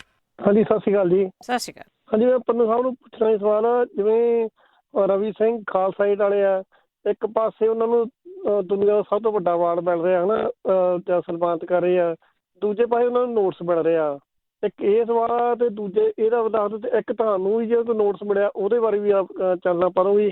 ਥੈਂਕ ਯੂ ਜੀ, thank you. Same he notice ਆ ਜੀ। ਅਸੀਂ ਤਾਂ ਬਹੁਤ ਛੋਟੇ ਜਿਹੇ ਰਹਿ ਜਾਂਦੇ ਆ ਆਮ ਦੇ। ਜੇ ਖਾਲਸਾ ਏਡ ਨੂੰ ਨੋਟਿਸ ਜਿਹੜਾ ਵੀ ਉਹ ਮਿਲ ਗਿਆ, ਇਹ ਵੱਡਾ ਜਿਹੜਾ ਵੀ ਉਹ ਇਹ ਵੱਡੀ ਖਬਰ ਹੈ, ਇਹ ਵੱਡਾ ਸਵਾਲ ਹੈ। ਮੈਨੂੰ ਨੋਟਿਸ ਮਿਲਣਾ ਕੋਈ ਵੱਡੀ ਖਬਰ ਜਾਂ ਵੱਡਾ ਸਵਾਲ ਨਹੀਂ ਜਿਹੜਾ ਵੀ ਉਹ ਹੈਗਾ। ਇਸ ਕਰਕੇ ਕਿ ਖਾਲਸਾ ਏਡ ਨੇ ਆਪਣੀ ਇੱਕ ਬਹੁਤ ਵੱਡੀ ਪਹਿਚਾਣ ਵਿਸ਼ਵ ਦੇ ਵਿੱਚ ਜਿਹੜਾ ਉਹ ਬਣਾਈ ਆ। ਜਿੱਥੇ ਕਿਤੇ ਮੁਸੀਬਤ ਆਈ ਆ, ਉਹ ਰੈੱਡ ਕਰਾਸ ਵਰਗੀਆਂ ਨਾਮਵਰ ਸੰਸਥਾਵਾਂ ਜਿਨ੍ਹਾਂ ਦੀਆਂ ਜੜ੍ਹਾਂ ਬਹੁਤ ਮਜ਼ਬੂਤ ਨੇ, ਉਹਨਾਂ ਤੋਂ ਵੀ ਪਹਿਲਾਂ ਬਹੁਤ ਸਾਰੀਆਂ ਥਾਵਾਂ ਦੇ ਉੱਤੇ ਜਿਹੜਾ ਵੀ ਉਹ ਪਹੁੰਚਦੇ ਆ। ਗੁਜਰਾਤ ਦੇ ਵਿੱਚ ਹੜ੍ਹ ਆਉਂਦੇ ਆ, ਉੱਥੇ ਵੀ ਪਹੁੰਚ ਜਾਂਦੇ ਆ। ਜੇ ਕਰਫਿਊ ਦੇ ਵਿੱਚ ਜਦੋਂ ਲੋਕਡਾਊਨ ਲੱਗਿਆ, ਉਹ ਰੋਟੀ ਲਈ ਉੱਥੇ ਵੀ ਜਿਹੜਾ ਵੀ ਉਹ ਪਹੁੰਚ ਜਾਂਦੇ। ਪੰਜਾਬ 'ਚ ਹੜ੍ਹ ਆਏ, ਉਦੋਂ ਵੀ ਜਿਹੜਾ ਵੀ ਉੱਥੇ ਪਹੁੰਚੇ। ਲੋਕ ਬੈਠੇ ਨੇ ਨਾ, ਆਮ ਲੋਕ ਬੈਠੇ ਨੇ, ਉਹਨਾਂ ਨੂੰ ਲੋੜ ਹੈ ਤੇ ਉਹ ਦਿੱਲੀ ਦੀਆਂ ਸਰਹੱਦਾਂ ਤੇ ਵੀ ਪਹੁੰਚ ਗਏ। ਕਿਉਂ ਨਾ ਪਹੁੰਚਦੇ ਤੇ ਸਵਾਲ ਖੜਾ ਹੁੰਦਾ। ਫਿਰ ਉਹਨਾਂ ਨੂੰ ਨੋਟਿਸ ਜਾਰੀ ਹੁੰਦੀ ਕਿ ਇੱਥੇ ਸਾਡੇ ਮੁਸੀਬਤ ਆਈ ਲੋਕਾਂ ਤੇ, ਤੁਸੀਂ ਇੱਥੇ ਪਹੁੰਚੇ ਹੀ ਨਹੀਂ, ਤੁਸੀਂ ਨੰਬਰ ਬਣਾਉਣ ਦੇ ਵਾਸਤੇ ਫਿਰਦੇ ਹੋ ਬਾਕੀ ਮੁਲਕਾਂ ਦੇ ਵਿੱਚ। ਉਹ ਪਹੁੰਚੇ ਔਰ ਪ੍ਰੋਪਰ ਇੰਤਜ਼ਾਮ ਲੈ ਕੇ ਪਹੁੰਚੇ। ਪ੍ਰੋਪਰ ਇੰਤਜ਼ਾਮ ਜਿਹੜਾ ਵੀ ਉਹ ਕਰ ਰਹੇ ਨੇ। ਬੁਖਲਾਹਟ ਹੈ ਇਹ ਜਿਹੜਾ ਵੀ ਉਹ ਸਰਕਾਰ ਦੀ। ਜਦੋਂ ਗੁਜਰਾਤ ਦੇ ਵਿੱਚ ਇਹਨਾਂ ਨੇ ਲੰਗਰ ਲਾਏ ਜਾਂ ਜਿਹੜੇ ਮਜ਼ਦੂਰ ਤੁਰੇ ਜਾਂਦੇ ਸੀ, ਸਰਕਾਰ ਕੋਲੋਂ ਪ੍ਰਬੰਧ ਨਹੀਂ ਹੋਏ, ਇਹ ਰੋਟੀ ਖਵਾਉਂਦੇ ਰਹੇ, ਉਦੋਂ ਤਾਂ ਨੋਟਿਸ ਨਾ ਜਾਰੀ ਹੋਇਆ। ਹੁਣ ਜਿਹੜਾ ਵੀ ਉਹ ਨੋਟਿਸ ਜਾਰੀ ਹੋ ਗਿਆ। ਵਿਸ਼ਵ ਵੇਖ ਰਿਹਾ, ਫਿਕਰ ਨਾ ਕਰੋ, ਦੁਨੀਆ ਜਿਹੜੀ ਹੈ ਉਹ ਦੇਖ ਰਹੀ ਆ। ਦੁਨੀਆ ਦਾ ਭਾਈਚਾਰਾ ਜਿਹੜਾ ਉਹ ਦੇਖ ਰਿਹਾ ਕਿ ਬਣ ਕੀ ਜਿਹੜਾ ਵੀ ਉਹ ਰਿਹਾ। ਕੋਈ ਗੱਲ ਨਹੀਂ, ਇਹ ਨੋਟਿਸ ਜਿਹੜੇ ਦੀ ਇਹ ਲੰਘ ਜਾਣਗੇ ਦਿਨ। ਜੋ ਇਦੋਂ ਵੱਧ ਜਿਹੜੀ ਮੁਸੀਬਤ ਦੇਣੀ ਆ ਉਹ ਵੀ ਦੇ ਲੈਣ ਦੀ, ਉਹਦੇ ਵਾਸਤੇ ਵੀ ਤਿਆਰ ਆ ਕਿ ਉਹ ਵੀ ਪਈ ਤੇ ਚੱਲਾਂਗੇ ਜੀ, ਕੋਈ ਗੱਲ ਹੀ ਨਹੀਂ। ਖਾਲਸਾ ਏਡ ਨੂੰ ਨੋਟਿਸ ਮਿਲਣਾ ਬਹੁਤ ਵੱਡਾ ਜਿਹੜਾ ਵੀ ਉਹ ਸਵਾਲ ਹੈ ਮੇਰੀ ਜਾ ਕੇ। ਔਰ ਕੈਨੇਡਾ ਦੇ ਵਿੱਚੋਂ ਕੁਛ ਸਾਬਕਾ ਮੈਂਬਰ ਪਾਰਲੀਮੈਂਟ ਨੇ ਜਾਂ ਜਿਹੜੇ ਮੌਜੂਦਾ ਵੀ ਨੇ, ਉਹਨਾਂ ਨੇ ਨੋਬਲ ਪੀਸ ਪ੍ਰਾਈਜ਼ ਦੇ ਵਾਸਤੇ ਉਹਨਾਂ ਦਾ ਨਾਮ ਜਿਹੜਾ ਵੀ ਉਹ ਰਿਕਮੈਂਡ ਕਰਕੇ ਭੇਜਿਆ। ਤੇ ਮੈਂ ਸਮਝਦਾ ਹਾਂ ਕਿ ਇਹ ਜਵਾਬ ਹੈ ਇੱਕ ਕਿਸਮ ਦੇ ਨਾਲ ਨੋਟ ਜੀ ਬਿਲਕੁਲ। ਦੇਖੋ, ਦੁਨੀਆ ਦੇ ਸਾਹਮਣੇ ਇਹ ਜਿਹੜਾ ਦੇਸ਼ ਆ ਨਾ, ਉਹਨੇ ਆਪਣਾ ਆਪ ਦਿਖਾ ਦਿੱਤਾ। ਸੁਰਿੰਦਰ ਸਿੰਘ ਜੀ। ਹਾਂਜੀ, ਪੰਨੂ ਸਾਹਿਬ ਤੇ ਭੈਣ ਜੀ, ਸਾਰੇ ਸਰੋਤੇ ਨੂੰ ਸਤਿ ਸ੍ਰੀ ਅਕਾਲ ਜੀ। ਸਤਿ ਸ੍ਰੀ ਅਕਾਲ। ਸਤਿ ਸ਼੍ਰੀ ਅਕਾਲ ਜੀ। ਪੰਨੂ ਸਾਹਿਬ, ਇੱਕ ਤਾਂ ਇਹ ਦੱਸਿਓ ਵੀ ਜੇ ਇਹ ਸਿਮਰਤ ਕੌਰ ਬਾਦਲ ਤੇ ਜਿੱਦਾਂ ਅਮਰਿੰਦਰ ਸਿੰਘ ਮੀਟਿੰਗਾਂ ਜਾਂਦੇ, 500 ਪੰਨੂ ਨੇ ਪਹਿਲੇ ਨਾਲ ਦੱਸਤਾ ਸੀ, ਜੇ ਇਹ ਉਸ ਵੇਲੇ ਸਟੈਂਡ ਲੈ ਜਾਂਦੇ ਬਿੱਲ ਰੁਕ ਸਕਦੇ ਸੀ। ਤੇ ਦੂਜਾ ਦੱਸਿਆ ਨੋਟਿਸ ਦਿੰਦੇ ਫਿਰ ਇਹਨਾਂ ਦਾ ਕੀ ਬਣੂਗਾ ਜੀ? ਕੋਈ ਸਜ਼ਾ ਹੁੰਦੀ ਇਹਦੀ, ਕੀ ਹੁੰਦਾ ਹੈ ਜੀ? ਇਹੀ ਦੋ ਗੱਲਾਂ ਜੀ। ਥੈਂਕ ਯੂ ਜੀ। ਨੋਟਿਸ ਦੇ ਬਾਰੇ ਦੇ ਵਿੱਚ ਮੈਂ ਅਜੇ ਬਹੁਤੀਆਂ ਗੱਲਾਂ ਜਿਹੜਾ ਵੀ ਉਹ ਤੁਹਾਡੇ ਨਾਲ ਟੈਕਨੀਕਲੀ ਕਰਨੀਆਂ ਨਹੀਂ ਏਅਰ ਦੇ ਉੱਤੇ, ਕਿਉਂਕਿ ਫਿਰ ਉਹ ਮੈਨੂੰ ਪਤਾ ਕਿ ਰਿਕਾਰਡਿੰਗ ਕਰਕੇ ਫਿਰ ਜਿਹੜਾ ਵੀ ਉਹ ਪਹੁੰਚ ਜਾਣੀ ਹੈ। ਇਹਨਾਂ ਨੂੰ ਜਿਹੜਾ ਵੀ ਉਹ ਹੈਂਡਲ ਕਰ ਲਈਏ, ਉਸ ਤੋਂ ਬਾਅਦ ਤੁਹਾਨੂੰ ਵਿਸਤਾਰ ਜਿਹੜਾ ਵੀ ਉਹ ਜ਼ਰੂਰ ਦੇਵਾਂਗੇ, ਕਿਉਂਕਿ ਅਜੇ ਜਿਹੜਾ ਵੀ ਉਹ ਪ੍ਰੋਸੀਜਰ ਦੇ ਵਿੱਚ ਹੈ ਸਾਰਾ ਕੁਝ। ਇਨਵੈਸਟੀਗੇਸ਼ਨ ਜਿਹੜੀ ਵੀ ਚੱਲ ਰਹੀ ਹੈ, ਕੋਈ ਵੀ ਗੱਲ ਕਰਨੀ ਜਿਹੜੀ ਵੀ ਉਹ ਠੀਕ ਨਹੀਂ ਹੋ ਸਕਦੀ। ਜਿਹੜੀ ਤੁਸੀਂ ਗੱਲ ਕੀਤੀ ਹੈ, ਮੀਟਿੰਗਾਂ 'ਚ ਜਾਂਦੇ ਰਹੇ ਆ, ਜਦੋਂ ਆਰਡੀਨੈਂਸ ਜਾਰੀ ਹੋਏ ਸੀਗੇ ਲਾਕਡਾਊਨ ਦੇ ਵਿੱਚ, ਜੇ ਹਰਸਿਮਰਤ ਕੌਰ ਬਾਦਲ ਹੋਰੀ ਇਹਨਾਂ ਆਰਡੀਨੈਂਸਾਂ ਦੇ ਵਿਰੋਧ ਦੇ ਵਿੱਚ ਅਸਤੀਫਾ ਦੇ ਦਿੰਦੇ, ਇਹ ਗਰੰਟੀ ਹੈ ਇਸ ਗੱਲ ਦੀ, ਇਹ ਖੇਤੀ ਕਾਨੂੰਨ ਨਹੀਂ ਸੀ ਆਉਂਦੇ, ਕਿਉਂਕਿ ਉਹਨਾਂ ਨੂੰ ਇਸ ਗੱਲ ਦਾ ਫਿਕਰ ਪੈ ਜਾਣਾ ਸੀ। ਇੱਕ ਸੋਰਸ ਨੇ ਜੀ ਉਹ ਇਹ ਦੱਸ ਰਹੇ ਸੀ ਕਿ ਮੀਟਿੰਗ ਦੇ ਵਿੱਚ ਗਰੰਟੀ ਹੀ ਇਹਨਾਂ ਨੇ ਦਿੱਤੀ ਕਿ ਪੰਜਾਬ ਵਾਲਿਆਂ ਨੂੰ ਸਮਝਾਉਣਾ ਤਾਂ ਸਾਡੇ ਤੇ ਛੱਡੋ, ਸਾਨੂੰ ਪਤਾ ਉਹਨਾਂ ਨੂੰ ਕਿਵੇਂ ਸਮਝਾਉਣਾ। ਹੁਣ ਤਾਂ ਅਸੀਂ ਅਜੇ 10 ਸਾਲ ਲਗਾਤਾਰ ਉਹਨਾਂ ਤੇ ਰਾਜ ਕਰਕੇ ਹੋਇਆ। ਉਹ ਵਿਅਕਤੀ ਮੀਟਿੰਗ ਦੇ ਵਿੱਚ ਜਿਹੜਾ ਜੀ ਉਹ ਸ਼ਾਮਲ ਸੀਗੇ ਜਿਨ੍ਹਾਂ ਨੇ ਮੈਨੂੰ ਇਹ ਗੱਲ ਜਿਹੜੀ ਹੈ ਜੀ ਇਹ ਦੱਸੀ ਹੈ ਕਿ ਇਹਨਾਂ ਨੇ ਹੀ ਗਰੰਟੀ। ਬੇੜੀਆਂ 'ਚ ਵੱਟੇ ਤਾਂ ਇਹਨਾਂ ਸਿਆਸਤਦਾਨਾਂ ਦੇ ਜਿਹੜਾ ਜੀ ਉਹ ਪਏ, ਜਿਨ੍ਹਾਂ ਨੇ ਸਥਿਤੀ ਮੌਜੂਦਾ ਜਿਹੜੀ ਸੀ ਇੱਥੋਂ ਤੱਕ ਲੈ ਆਂਦੀ ਹੈ। ਇਹਨਾਂ ਨੇ ਸਟੈਂਡ ਲਿਆ ਹੁੰਦਾ ਤਾਂ ਬਿਲਕੁਲ ਇੱਥੋਂ ਤੱਕ ਜਾਣੀ ਹੀ ਨਹੀਂ ਸੀ ਕਹਾਣੀ। ਬਿਲਕੁਲ ਜੀ, ਇਸੇ ਗਰੰਟੀ ਨੂੰ ਲੈ ਕੇ ਤਾਂ ਪ੍ਰਚਾਰ ਕਰਦੇ ਰਹੇ। ਅੱਗੇ ਜੁੜੇ ਹੋਏ ਨੇ ਪੌਲ ਜੀ ਕੈਨੇਡਾ ਤੋਂ। ਹੈਲੋ, ਸਤਿ ਸ਼੍ਰੀ ਅਕਾਲ ਜੀ। ਸਤਿ ਸ਼੍ਰੀ ਅਕਾਲ ਜੀ। ਮੇਰੇ 2 ਕੁਐਸਚਨ ਜੀ। ਇੱਕ ਜਿਹੜੇ ਵੂਮਨ ਡੇ ਦਾ ਉੱਥੇ ਮਨਾਇਆ ਹੈਗਾ, ਇੱਕ ਆਪਣੀ ਜਿਹੜੀ NIA ਹੈਗੀ ਹੈ, ਇਹ NIA ਇਹ ਕੀ ਹੈਗੀ? ਇਹ ਆਪਣੀ ਕੀ ਗੌਰਮੈਂਟ ਦਾ ਵੀ ਕੰਟਰੋਲ ਹੈਗਾ ਇੱਥੇ ਕਿ ਜਾਂ ਇਹ ਆਪਣੀਆਂ ਜਿਹੜੀ ਵਰਲਡ ਬੈਂਕ ਵਗੈਰਾ ਇਹਨਾਂ ਦੇ ਕੰਟਰੋਲ 'ਚ ਹੈ ਸਾਰਾ ਕੁਛ? ਹੁਣ ਜਦੋਂ ਕਿ ਜਿਹੜੇ ਆਪਣੇ ਮੀਡੀਆ ਜਾਂ ਐਂਟਰਟੇਨਮੈਂਟ ਵਾਲੇ ਜਦੋਂ ਤੱਕ ਕਿ ਆਪਣੇ ਫੈਮਿਲੀ ਸੋਸ਼ਲ ਰਿਲੀਜੀਅਸ ਜਿਹੜੀ ਸੈਂਸ ਨੂੰ ਉਹ ਆਪਣੇ ਡੀਗੇ ਦੇ ਡਿਸਮੈਂਟਲ ਕਰਦੇ, ਉਹ ਤਾਂ ਉਹਨਾਂ ਨੂੰ ਸੈਲੇਬ੍ਰਿਟੀ ਬਣਾਉਂਦੇ ਆ ਜੀ। ਜਦੋਂ ਉਹ ਉਹਨਾਂ ਦੀ ਕੋਈ ਸਪੋਰਟ ਕਰਨ ਦੀ ਕੋਸ਼ਿਸ਼ ਕਰਦੇ ਫਿਰ ਉਹਨਾਂ ਨੂੰ ਕਹਿੰਦੇ ਇਹ ਟੈਰਰਿਸਟ ਹੈ ਜੀ। ਇਹ ਉਹਨਾਂ ਨੂੰ ਫਿਰ ਨੋਟਿਸ ਭੇਜਦੇ ਆ ਕਿ ਆਪਣੇ ਆਸਟ੍ਰੇਲੀਆ ਤੋਂ ਵੀ ਇੱਕ ਭਾਈ ਸੀਗਾ ਉਹ ਗਾਉਣ ਵਾਲਿਆਂ ਦੇ ਅਗੇਂਸਟ ਬੋਲਦਾ ਸੀ, ਉਹ 'ਤੇ ਪਤਾ ਨਹੀਂ 73 ਕੇਸਿਸ ਉਹਨਾਂ ਨੇ ਫਾਈਲ ਕੀਤੇ ਸੀ। ਬਾਕੀ ਜਿਹੜਾ ਆਪਣਾ ਵੂਮਨ ਡੇ ਮਨਾਇਆ ਹੈਗਾ, ਇੱਕ ਤਾਂ ਜਿਹੜਾ ਆਪਣੇ ਕਮਿਊਨਿਸਟ ਸਟਾਈਲ ਹੈਗਾ ਜਿਹੜਾ ਆਪਣਾ ਵੂਮਨ ਡੇ ਹੈ, ਉੱਥੇ ਜਿਹੜੇ ਆਪਣੇ ਰਿਲੀਜੀਅਸ ਲੋਕ ਹੈ ਜਾਂ ਜਿਹੜੇ ਕਿਸਾਨ ਲੋਕ ਹੈ ਉਹਨਾਂ ਨੇ ਵੀ ਵੂਮਨ ਡੇ ਬਣਾਇਆ ਹੈਗਾ ਵੀ ਜਿਹੜੇ ਕਮਿਊਨਿਜ਼ਮ ਨੇ ਜਾਂ ਜਿਹੜੇ ਕਾਰਪੋਰੇਟ ਸਿਸਟਮ ਨੇ ਸਾਡੀਆਂ ਵੂਮਨ ਦੀ ਜੋ ਵੀ ਉਹਨਾਂ ਨੂੰ ਮਾਰਕੀਟਿੰਗ ਅਤੇ ਐਂਟਰਟੇਨਮੈਂਟ ਟੂਲ ਬਣਾਇਆ ਹੈਗਾ ਵੀ ਉਹ ਗੁਲਾਮੀ ਹੈਗੀ ਵੂਮਨ ਵਾਸਤੇ। ਵੀ ਉਹਨਾਂ ਨੇ ਨਹੀਂ ਬਣਾਇਆ ਡਿਫਰੈਂਟ ਆਫ ਦਾ ਵੀ ਉਹਨਾਂ ਦੇ ਹਿਸਾਬ ਨਾਲ ਜਿੱਦਾਂ ਵੂਮਨ ਦਾ ਹੋਣਾ ਚਾਹੀਦਾ ਹਾਲਤ। ਮੈਂ ਇਹੀ ਪੁੱਛਣਾ ਚਾਹੁੰਦਾ। Thank you. NIA ਜਿਹੜੀ ਇਨਵੈਸਟੀਗੇਸ਼ਨ ਏਜੰਸੀ ਹੈ, ਸੈਂਟਰ ਦੀ ਉਹ ਏਜੰਸੀ ਜਿਹੜੀ ਹੈਗੀ ਆ WTO ਮੁਲਕਾਂ ਨੂੰ ਚਲਾ ਰਹੀ ਹੈ। NIA ਤਾਂ ਬਹੁਤ ਜਿਹੜੀ ਜੀ ਉਸ ਮਾਮਲੇ ਦੇ ਉੱਤੇ ਛੋਟੀ ਚੀਜ਼ ਹੈ।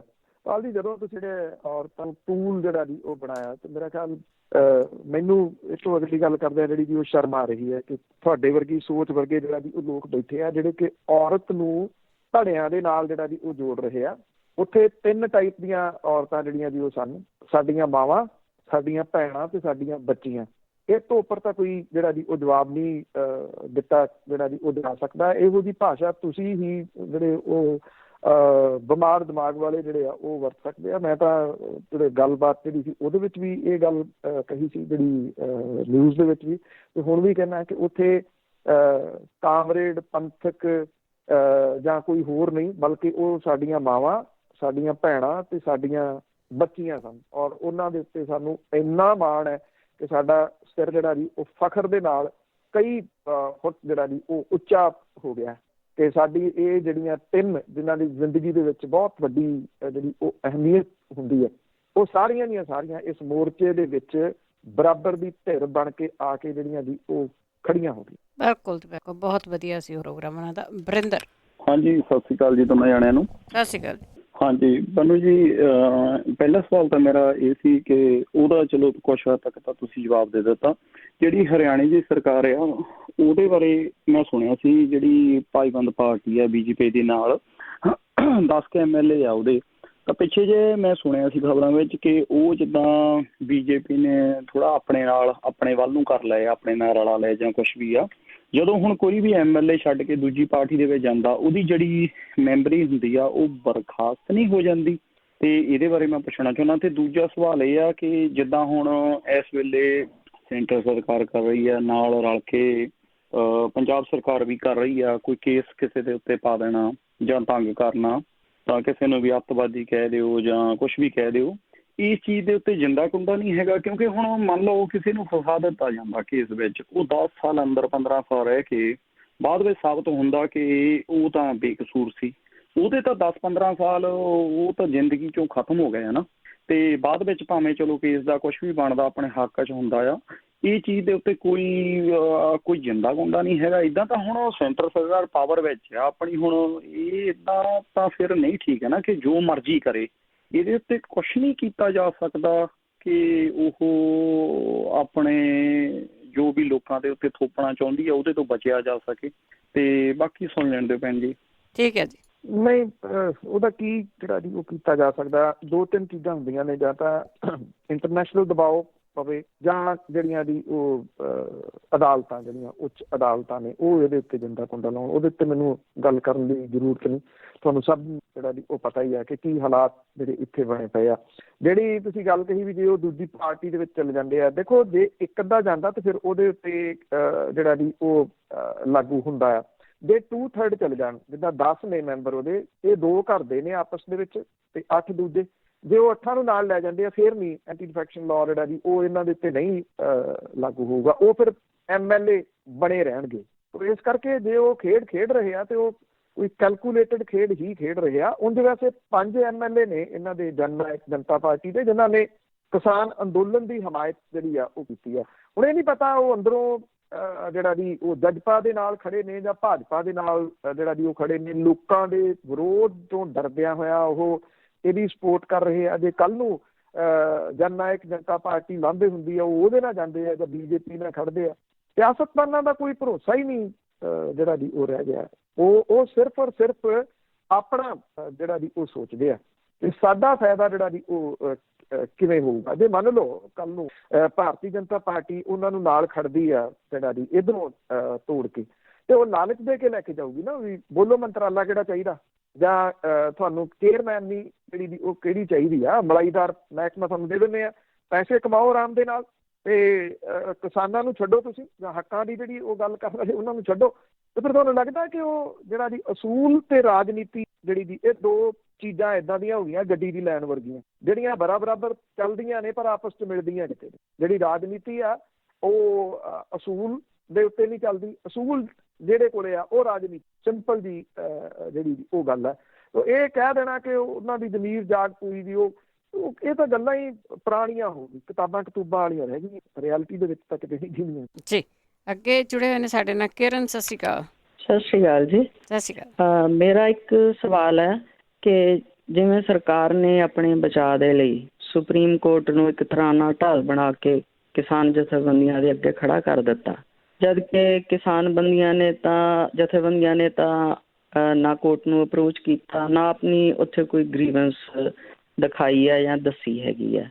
ਤੇ ਕੱਲ੍ਹ ਨੂੰ ਇਹਦੀ ਪੋਸੀਬਿਲਿਟੀ ਵੀ ਹੋ ਸਕਦੀ ਆ ਕਿ ਜੇ ਆਪਣੀਆਂ ਜਥੇਬੰਦੀਆਂ, ਜਿਵੇਂ ਉਹ ਪਹਿਲਾਂ ਤਾਂ ਵੀ ਕਹਿ ਰਿਹਾ ਵੀ ਅਸੀਂ ਤਾਂ ਆਪਣੇ ਹੱਕ ਤੇ ਹੋਂਦ ਦੀ ਲੜਾਈ ਦੇ ਲਈ ਸਰਕਾਰ ਦੇ ਅੱਗੇ ਖੜੇ ਹਾਂ, ਤੇ ਕੋਰਟ ਨੂੰ ਉਹਨਾਂ ਨੇ ਅਪਰੋਚ ਨਹੀਂ ਕੀਤਾ, ਤੇ ਕੱਲ੍ਹ ਨੂੰ ਸਰਕਾਰ ਜੇ ਘੁਮਾ ਫਿਰਾ ਕੇ ਸਾਡੀਆਂ ਕਿਸਾਨ ਜਥੇਬੰਦੀਆਂ ਤੇ ਕੋਰਟ ਨੂੰ ਡਿਸਓਬੇ ਕਰਨ ਦਾ ਇਲਜ਼ਾਮ ਪਵਾ ਦਿੰਦੀਆਂ ਆ, ਤੇ ਇਹਦੀ ਰੋਕਥਾਮ ਦੇ ਲਈ ਕੀ ਸਾਡੇ ਕੋਲ ਕੋਈ ਟੈਕਨੀਕਲੀ ਜਾਂ ਫੰਡਾਮੈਂਟਲੀ ਐਸਾ ਰੂਲ ਨਹੀਂ ਹੈ ਕਿ ਸੁਪਰੀਮ ਕੋਰਟ ਦੀ ਇੰਟਰਫੀਅਰੈਂਸ ਜੇ ਚਾਹੀਦੀ ਨਹੀਂ, ਨਾ ਅਪਰੋਚ ਕੀਤਾ ਤੇ ਉਸ ਤੇ ਕੋਈ ਰੋਕ ਲਾਈ ਜਾ ਸਕੇ। ਤੇ ਦੂਸਰਾ ਇੱਕ ਬੇਨਤੀ ਹੈ ਮੇਰੀ ਮਾਤਾ ਵੱਲੋਂ, ਉਹ ਕਹਿੰਦੇ ਆ ਕਿ ਜਿਹੜਾ ਆਪਣੇ ਕਿਸਾਨ ਵੀਰ ਭੁੱਖ ਹੜਤਾਲ ਤੇ ਬਹਿੰਦੇ ਆ ਜਾਂ ਨੰਗੇ ਪਿੰਡੇ ਜਦੋਂ ਮੁਜ਼ਾਹਰੇ ਕਰਦੇ ਆ, ਕਹਿੰਦੇ ਇਹਦੀ ਬਜਾਏ ਜੇ ਉਹ ਡਟ ਕੇ ਖਾਣ ਤੇ ਕਮਰ ਕੱਸੇ ਬੰਨ੍ਹ ਕੇ ਤੁਰਲੇ ਵਾਲੀਆਂ ਪੱਗਾਂ ਬੰਨ੍ਹ ਕੇ ਤਾਂ ਫਿਰ ਆਪਣਾ ਮੁਜ਼ਾਹਰਾ ਕਰਨ ਤਾਂ ਉਹ ਜ਼ਿਆਦਾ ਵਧੀਆ ਆ। ਤੇ ਉਹਦੇ ਨਾਲ ਸਾਨੂੰ ਇੱਥੇ ਦੂਰ ਬੈਠਿਆਂ ਨੂੰ ਵੀ ਇਹ ਹੌਸਲਾ ਮਿਲਦਾ ਕਿ ਠੰਡ ਜਾਂ ਕੋਈ ਹੋਰ ਤਕਲੀਫ ਜਿਹੜੀ ਆ ਉਹ ਵੈਸੇ ਤਾਂ ਉਹਨਾਂ ਦੇ ਹੌਸਲਿਆਂ ਨੂੰ ਢਾਹ ਨਹੀਂ ਲਾ ਸਕਦੀ, ਪਰ ਅਸੀਂ ਚਾਹੁੰਦੇ ਹਾਂ ਕਿ ਤਕੜੀ ਸਿਹਤ ਦੇ ਨਾਲ ਤਕੜੇ ਹੋ ਕੇ ਮੁਜ਼ਾਹਰੇ ਕੀਤੇ ਜਾਣ। ਹਾਂਜੀ, ਇਹੀ ਮੇਰੀ ਬੇਨਤੀ ਹੈ। Thank you.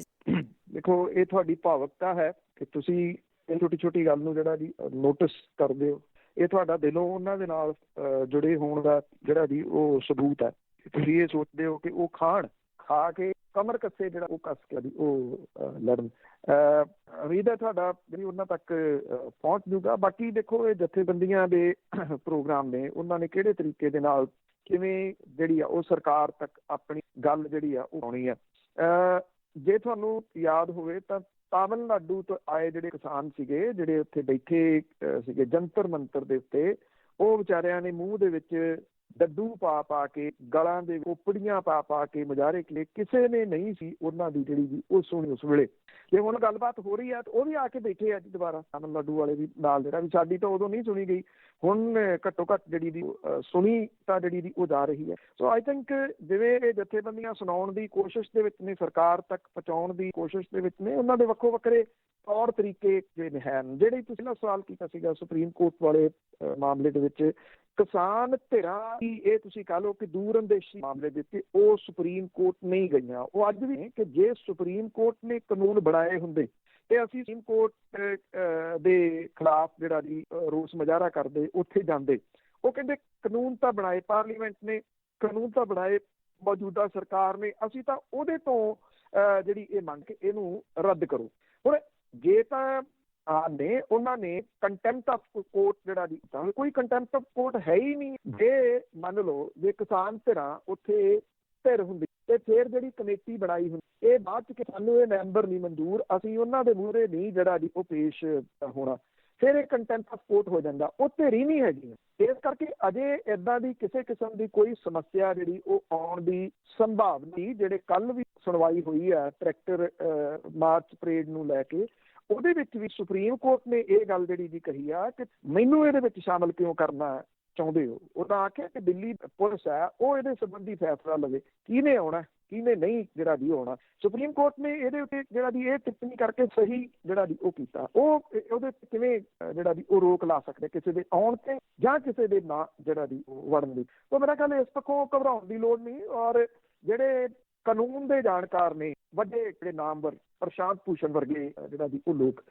ਉਹ ਬੈਠੇ ਜਿਹੜੇ ਕਾਨੂੰਨ ਦੇ ਦਿਮਾਗ ਜਿਹੜੇ ਕਹੇ ਜਾ ਸਕਦੇ, ਉਹ ਉਹਨਾਂ ਦੀ ਰਾਏ ਜਿਹੜੀ ਹੈ ਕਿਸਾਨ ਜਥੇਬੰਦੀਆਂ ਲੈ ਰਹੀਆਂ ਨੇ। ਚਲੋ ਇਹ ਲੋਕ ਸਾਹਮਣੇ ਨਾਲ ਸਹੀ, ਪਿੱਛੇ ਇਹ ਲੋਕ ਫੁੱਲ ਸਪੋਰਟ ਜਿਹੜੀ ਆ ਉਹ ਕਰ ਰਹੇ ਆ ਔਰ ਉਹਨਾਂ ਨੂੰ ਬਿਨਾਂ ਕਿਸੇ ਗਾਈਡ ਜੀ। ਪਰਮਜੀਤ ਸਿੰਘ ਜੀ ਸਤਿ ਸ਼੍ਰੀ ਅਕਾਲ ਭੈਣ ਜੀ ਸਾਰਿਆਂ ਨੂੰ। ਸਤਿ ਸ਼੍ਰੀ ਅਕਾਲ। ਪੰਨੂ ਸਾਹਿਬ, ਆਪਾਂ ਹੋਰ ਨਾ ਗੱਲਾਂ ਵੀ ਇਹ ਹੁੰਦੀਆਂ ਤੇ ਬਾਕੀ ਵਿੱਚ ਇਹ ਵੀ ਸੁਣਨ ਚ ਆਇਆ ਕਿ ਸੈਂਟਰ ਗੌਰਮੈਂਟ ਜਿਹੜੇ ਬਿਜ਼ਨਸ ਲਾਇਸੈਂਸ ਨੇ ਉਹ ਆਪਣੇ ਹੱਥ ਦੇ ਵਿੱਚ ਲੈ ਰਹੀ ਹੈ ਸਟੇਟ ਦੀ ਬਜਾਏ। ਵੀ ਜੋ ਤੁਸੀਂ ਕੋਈ ਵੀ ਚੀਜ਼ ਲੈਣੀ ਆ ਸੈਂਟਰ ਤੋਂ ਲੈਣੀ ਪਊਗੀ ਆ ਕੇ ਤੁਹਾਨੂੰ। ਉਹਨਾਂ ਦੀ 3-3 ਮਹੀਨੇ ਵੇਟਿੰਗ ਟਾਈਮ ਆ ਤੇ ਤੁਹਾਨੂੰ ਫਿਜ਼ੀਕਲ ਅਪੀਅਰੈਂਸ ਹੋਣੀ ਪਊਗੀ ਉਹਦੇ ਲਈ।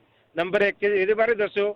ਨੰਬਰ 2, ਜਿਹੜੇ ਹੁਣ ਛੋਟੇ ਛੋਟੇ ਢਾਬਿਆਂ ਵਾਲੇ ਜਾਂ ਹੋਟਲਾਂ ਵਾਲੇ ਨੇ, ਉਹਨਾਂ ਨੂੰ ਉਹ ਕਹਿੰਦੇ ਵੀ ਫੂਡ ਇੰਸਪੈਕਟਰ ਤੁਸੀਂ ਕਹਿੰਦਾ ਹਾਇਰ ਕਰਨੇ ਆ, ਤੇ ਵੀ ਇਹ ਕੀ ਬਣੂਗਾ ਇਸ ਹਿਸਾਬ ਨਾਲ? ਥੈਂਕ ਯੂ ਜੀ, ਮਿਹਰਬਾਨੀ। ਦੇਖੋ, ਜਿਹੜੇ ਰੌਲਾ ਕੀ ਇਸ ਸਾਰੇ ਕਿਸਾਨ ਅੰਦੋਲਨ ਨੂੰ ਸਮਝੋ ਤਾਂ ਇਹਦਾ ਇੱਕ ਪੁਆਇੰਟ ਜਿਹੜਾ ਹੈ ਨਾ ਜੀ ਉਹ ਸਮਝਣ ਦੀ ਜ਼ਰੂਰਤ ਹੈ। ਮੈਂ ਤਾਂ ਕਈ ਵਾਰੀ ਗੱਲ ਕੀਤੀ, ਕਿਸੇ ਵੀ ਪਾਰਟੀ ਦਾ ਰਾਜ ਹੋਵੇ ਕਿਸੇ ਵੀ ਸੂਬੇ ਦੇ ਵਿੱਚ, ਉਹਨਾਂ ਨੂੰ ਖਾਸ ਤੌਰ ਦੇ ਉੱਤੇ ਸਮਝਣ ਦੀ ਲੋੜ ਹੈ। ਇਹ ਕਿਸਾਨ ਜਿਹੜੇ ਆ ਹਰ ਸੂਬੇ ਦੇ ਮੁੱਖ ਮੰਤਰੀ, ਚਾਹੇ ਅੱਜ ਦਾ ਕੋਈ ਮੁੱਖ ਮੰਤਰੀ ਆ, ਚਾਹੇ ਕਿਸੇ ਨੇ ਭਲਕ ਨੂੰ ਬਣਨਾ, ਇਹ ਉਹਦੀ ਲੜਾਈ ਲੜ ਰਹੇ ਆ। ਲੜਾਈ ਕੀ ਆ ਕਿ ਜਿਹੜਾ ਖੇਤੀ ਸਬਜੈਕਟ ਹੈ ਉਹ ਰਾਜਾਂ ਦਾ ਅਧਿਕਾਰ ਹੈ। ਵੀ ਤੁਸੀਂ ਸੰਵਿਧਾਨ ਦੀ ਉਲੰਘਣਾ ਕਰ ਰਹੇ, ਤੁਸੀਂ ਸੰਵਿਧਾਨ ਤੋਂ ਉਲਟ ਜਾ ਕੇ ਰਾਜ ਦੇ ਵਿੱਚ ਦਖਲ ਦੇ ਕੇ ਉੱਥੇ ਕਾਨੂੰਨ ਬਣਾ ਰਹੇ ਹੋ ਜਿਹੜੇ ਕਿ ਤੁਸੀਂ ਨਹੀਂ ਬਣਾ ਸਕਦੇ। ਜਦੋਂ GST ਵਾਲਾ ਮਸਲਾ ਹੈ, ਮੈਂ ਉਦੋਂ ਵੀ ਜਿਹੜਾ ਜੀ ਬੋਲਦਾ ਰਿਹਾ ਕਿ ਇਹ ਜਿਹੜੇ ਕੇਂਦਰ ਦੀ ਸਰਕਾਰ ਹੈ ਉਹ ਤੁਹਾਡੇ ਹੱਥ ਵੱਢ ਕੇ ਲੈ ਜੂ ਰਾਜਾਂ ਦੇ। ਉਹਨੇ ਤੁਹਾਨੂੰ ਜਿਹੜਾ ਜੀ ਇਹਦੇ 'ਚ ਕਰਨਾ ਕੀ ਆ, ਉਹਨੇ ਤੁਹਾਡੇ ਕੋਲ ਕਲੈਕਟ ਕਰਕੇ ਜਿਹੜੇ ਟੈਕਸ ਨੇ ਤੇ ਮੁੜ ਕੇ ਉਹ ਮਨਮਰਜ਼ੀ ਦੇ ਹਿਸਾਬ ਦੇ ਨਾਲ ਦਊ। ਅੱਜ ਹੋ ਰਿਹਾ ਜੀ ਤੁਹਾਡੇ ਸਾਹਮਣੇ ਇਹ ਐਂਟਰੀ ਆ ਕੇਂਦਰ ਦੀ ਸਰਕਾਰ ਦੀ ਰਾਜਾਂ ਦੇ ਅਧਿਕਾਰਾਂ ਦੇ ਵਿੱਚ। ਜੇ ਇਹ ਕਾਨੂੰਨ ਲਾਗੂ ਰਹਿੰਦੇ ਆ, ਨਹੀਂ ਵਾਪਸ ਹੁੰਦੇ, ਤੇ ਰਾਹ ਖੁੱਲ ਗਿਆ ਜੀ ਸਭ, ਫਿਰ ਸਭ ਕੁਝ ਬਦਲ ਜੂਗਾ ਜੀ। ਫਿਰ ਰਾਜਾਂ ਦੇ ਪੱਲੇ ਕੱਖ ਵੀ ਨਹੀਂ ਜਿਹੜਾ ਜੀ ਉਹ ਰਹਿਣਾ। ਤੁਸੀਂ ਤਾਂ ਇਹ ਬਹੁਤ ਜਿਹੜੀ ਜੀ ਇੱਕ ਛੋਟੀ ਜਿਹੀ ਗੱਲ ਜਿਹੜੀ ਉਹ ਕਰ ਰਹੇ ਹੋ ਬਿਜ਼ਨਸ ਦੇ ਵਾਸਤੇ, ਸਭ ਕੁਝ ਹੀ ਉਹਨਾਂ ਦੇ ਕੋਲੇ ਜਿਹੜਾ ਜੀ ਉਹ ਜਾਣਾ। ਜਿਹੜਾ ਬਿਜਲੀ ਕਾਨੂੰਨ ਹੈ ਉਹਦਾ ਉਹ ਵਿਰੋਧ ਕਿਸਾਨ ਜਿਹੜਾ ਜੀ ਉਹ ਕਿਉਂ ਕਰ ਰਹੇ ਆ? ਜਿਹੜੀ ਭਾਖੜਾ ਤੋਂ ਬਿਜਲੀ ਬਣਦੀ ਆ ਉਹਦੇ ਉੱਤੇ ਕੰਟਰੋਲ ਜਿਹੜਾ ਉਹ ਸੂਬੇ ਦਾ ਪੰਜਾਬ ਸਰਕਾਰ, ਇਹ ਵੀ ਚੱਲ ਜੂਗਾ ਜੀ ਉਹਨਾਂ ਦੇ ਕੋਲੇ। ਕੱਖ ਨਹੀਂ ਰਹਿਣਾ ਰਾਜਾਂ ਦੇ ਪੱਲੇ। ਗੱਲ ਪੰਜਾਬ ਦੀ ਨਹੀਂ ਜੀ, ਬਾਕੀ ਰਾਜਾਂ ਦੇ ਪੱਲੇ ਵੀ ਕੋਈ ਜਿਹੜਾ ਜੀ ਉਹ ਰਹਿਣਾ। ਸਾਰੇ ਰਾਜਾਂ ਜੇ ਕਾਨੂੰਨ ਜਿਹੜੇ ਉਹ ਲਾਗੂ। ਇਸ ਕਰਕੇ ਇਹ ਤਾਂ ਸਮੁੱਚੀਆਂ ਸਿਆਸੀ ਪਾਰਟੀਆਂ ਜਿਹੜੀਆਂ ਨੇ ਜੀ ਉਹਨਾਂ ਨੂੰ ਇਹ ਸਮਝਣ ਦੀ ਲੋੜ ਹੈ ਕਿ ਉਹਨਾਂ ਨੇ ਰਾਜਾਂ ਦੇ ਵਿੱਚ ਰਾਜ ਜਿਹੜੇ ਜੀ ਉਹ ਆਉਣ ਵਾਲੇ ਸਮੇਂ ਦੇ ਦੌਰਾਨ ਕਰਨੇ। ਕਾਹਦੇ ਰਾਜ ਜਿਹੜੇ ਜੀ ਉਹ ਰਹਿ ਜਾਣੇ ਆ? ਲੈ ਦੇ ਕੇ ਫਿਰ ਤੁਹਾਡੇ ਕੋਲੇ ਕੀ ਰਹਿ ਜੂਗਾ? ਸ਼ਰਾਬ ਵੇਚ ਲਓ, ਠੇਕਿਆਂ ਤੋਂ ਹੁੰਦੀ ਜਿਹੜੀ ਕਮਾਈ ਆ ਉਹਦੇ ਨਾਲ ਆਪਣੀਆਂ ਜਿਹੜੀਆਂ ਤੁਹਾਡੇ ਕੋਲੇ ਗੱਡੀਆਂ ਨੇ ਉਹਦੇ ਉੱਤੇ ਹੂਟਰ ਲਾ ਲਓ ਤੇ ਸਿਕਿਉਰਿਟੀ ਜਿਹੜੀ ਵੀ ਰੱਖ ਲਓ। ਬਸ ਇੰਨਾ ਕੁ ਕੁਛ ਜਿਹੜਾ ਜੀ ਉਹ ਰਾਜਾਂ ਦੇ ਪੱਲੇ ਰਹਿ ਜੂਗਾ। ਤੇ ਸਾਰਾ ਕੁਛ ਜਿਹੜਾ ਜੀ ਉਹ ਕੇਂਦਰ ਦੀ ਸਰਕਾਰ ਨੇ ਲੈ ਜਾਣਾ। ਇਹ ਲੜਾਈ ਦੀ ਗੰਭੀਰਤਾ ਤੇ ਇਹਦਾ ਟੈਕਨੀਕਲ ਪੱਖ ਜਿਹੜਾ ਜੀ ਉਹਨੂੰ ਸਮਝਣ ਦੀ ਲੋੜ ਹੈ, ਜਿਹੜੇ ਕਿ ਕਿਸਾਨ ਸਮਝ ਗਏ। ਕਿਸਾਨਾਂ ਦਾ ਬੱਚਾ ਜਿਹੜਾ ਜੀ ਉਹ ਸਮਝ ਗਿਆ ਕਿ ਇਹ ਕੀ ਹੈ।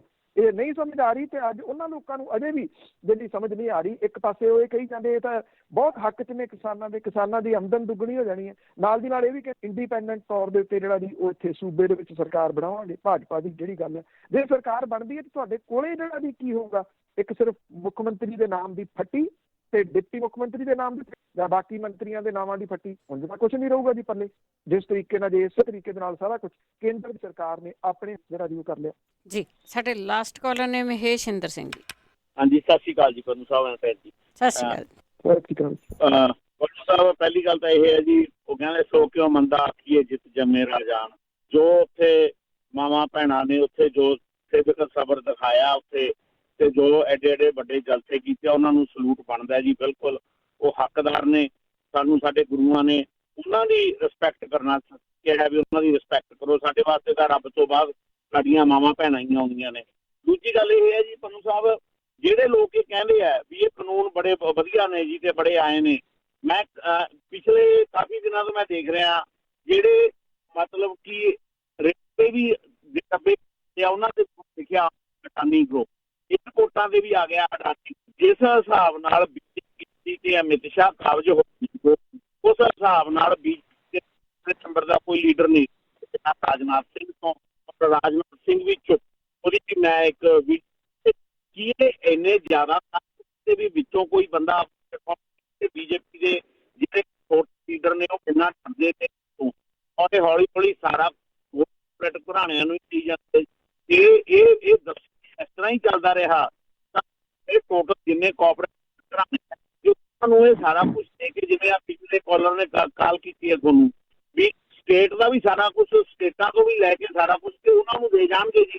ਇਹਦੇ ਵਾਸਤੇ ਤਾਂ ਮੇਰੇ ਕਿਸਾਨ ਅੰਦੋਲਨ ਨਾਲੋਂ ਵੀ ਵੱਡੇ ਅੰਦੋਲਨ ਤੁਹਾਨੂੰ ਕਰਨੇ ਪੈਣਗੇ ਆਉਣ ਵਾਲੇ ਸਮੇਂ। Is that right? Thank you ਜੀ ਪੰਨੂ ਸਾਹਿਬ। ਤੁਹਾਡੀ ਆਵਾਜ਼ ਕੱਟਦੀ ਸੀ ਪਰ ਮੈਨੂੰ ਗੱਲ ਤੁਹਾਡੀ ਸਮਝ ਆ ਗਈ। ਤੁਸੀਂ ਜਿਹੜਾ ਵੀ ਪੁੱਛੀ ਬਿਲਕੁਲ ਜਿਹੜੀ ਗੱਲ ਕਿਸਾਨ ਕਹਿੰਦੇ ਆ ਨਾ ਕਿ ਇਹ ਸਾਡੀ ਹੋਂਦ ਦਾ ਜਿਹੜਾ ਜੀ ਉਹ ਸਵਾਲ ਹੈ, ਜਿਹੜਾ ਹੋਂਦ ਵਰਡ ਹੈ ਉਹ ਸਹੀ ਹੈ, ਉਹ ਸਹੀ ਸ਼ਬਦ ਦੀ ਚੋਣ ਜਿਹੜੀ ਉਹਨਾਂ ਨੇ ਹੋਂਦ ਦਾ ਕਿਵੇਂ ਆ ਜੀ ਕਿ ਜੇ ਜ਼ਮੀਨ ਹੀ ਨਾ ਰਹੀ, ਉਹ ਕਹਿੰਦੇ ਜਿਹੜੀ ਪਿਛਲੀ ਮੀਟਿੰਗ ਸੀ ਉਹਦੇ ਵਿੱਚ ਕਹਿੰਦੇ ਕਿ ਚਲੋ ਆਪਾਂ ਐਤਕੀ ਇੱਦਾਂ ਗੱਲ ਕਰਦੇ ਹਾਂ, MSP ਦੇ ਉੱਤੇ ਗੱਲ ਜਿਹੜੀ ਦੀ ਉਹ ਕਰਦੇ ਹਾਂ ਤੇ ਖੇਤੀ ਕਾਨੂੰਨਾਂ ਨੂੰ ਗਾਹ ਜਿਹੜਾ ਜੀ ਤੇ ਉਹ ਕਿਸਾਨਾਂ ਨੇ ਇਹ ਗੱਲ ਕਹੀ ਵੀ ਜੇ ਸਾਡੀਆਂ ਜ਼ਮੀਨਾਂ ਨਾ ਰਹੀਆਂ ਤੇ ਅਸੀਂ MSP ਸਿਰ 'ਚ ਮਾਰਨੀ।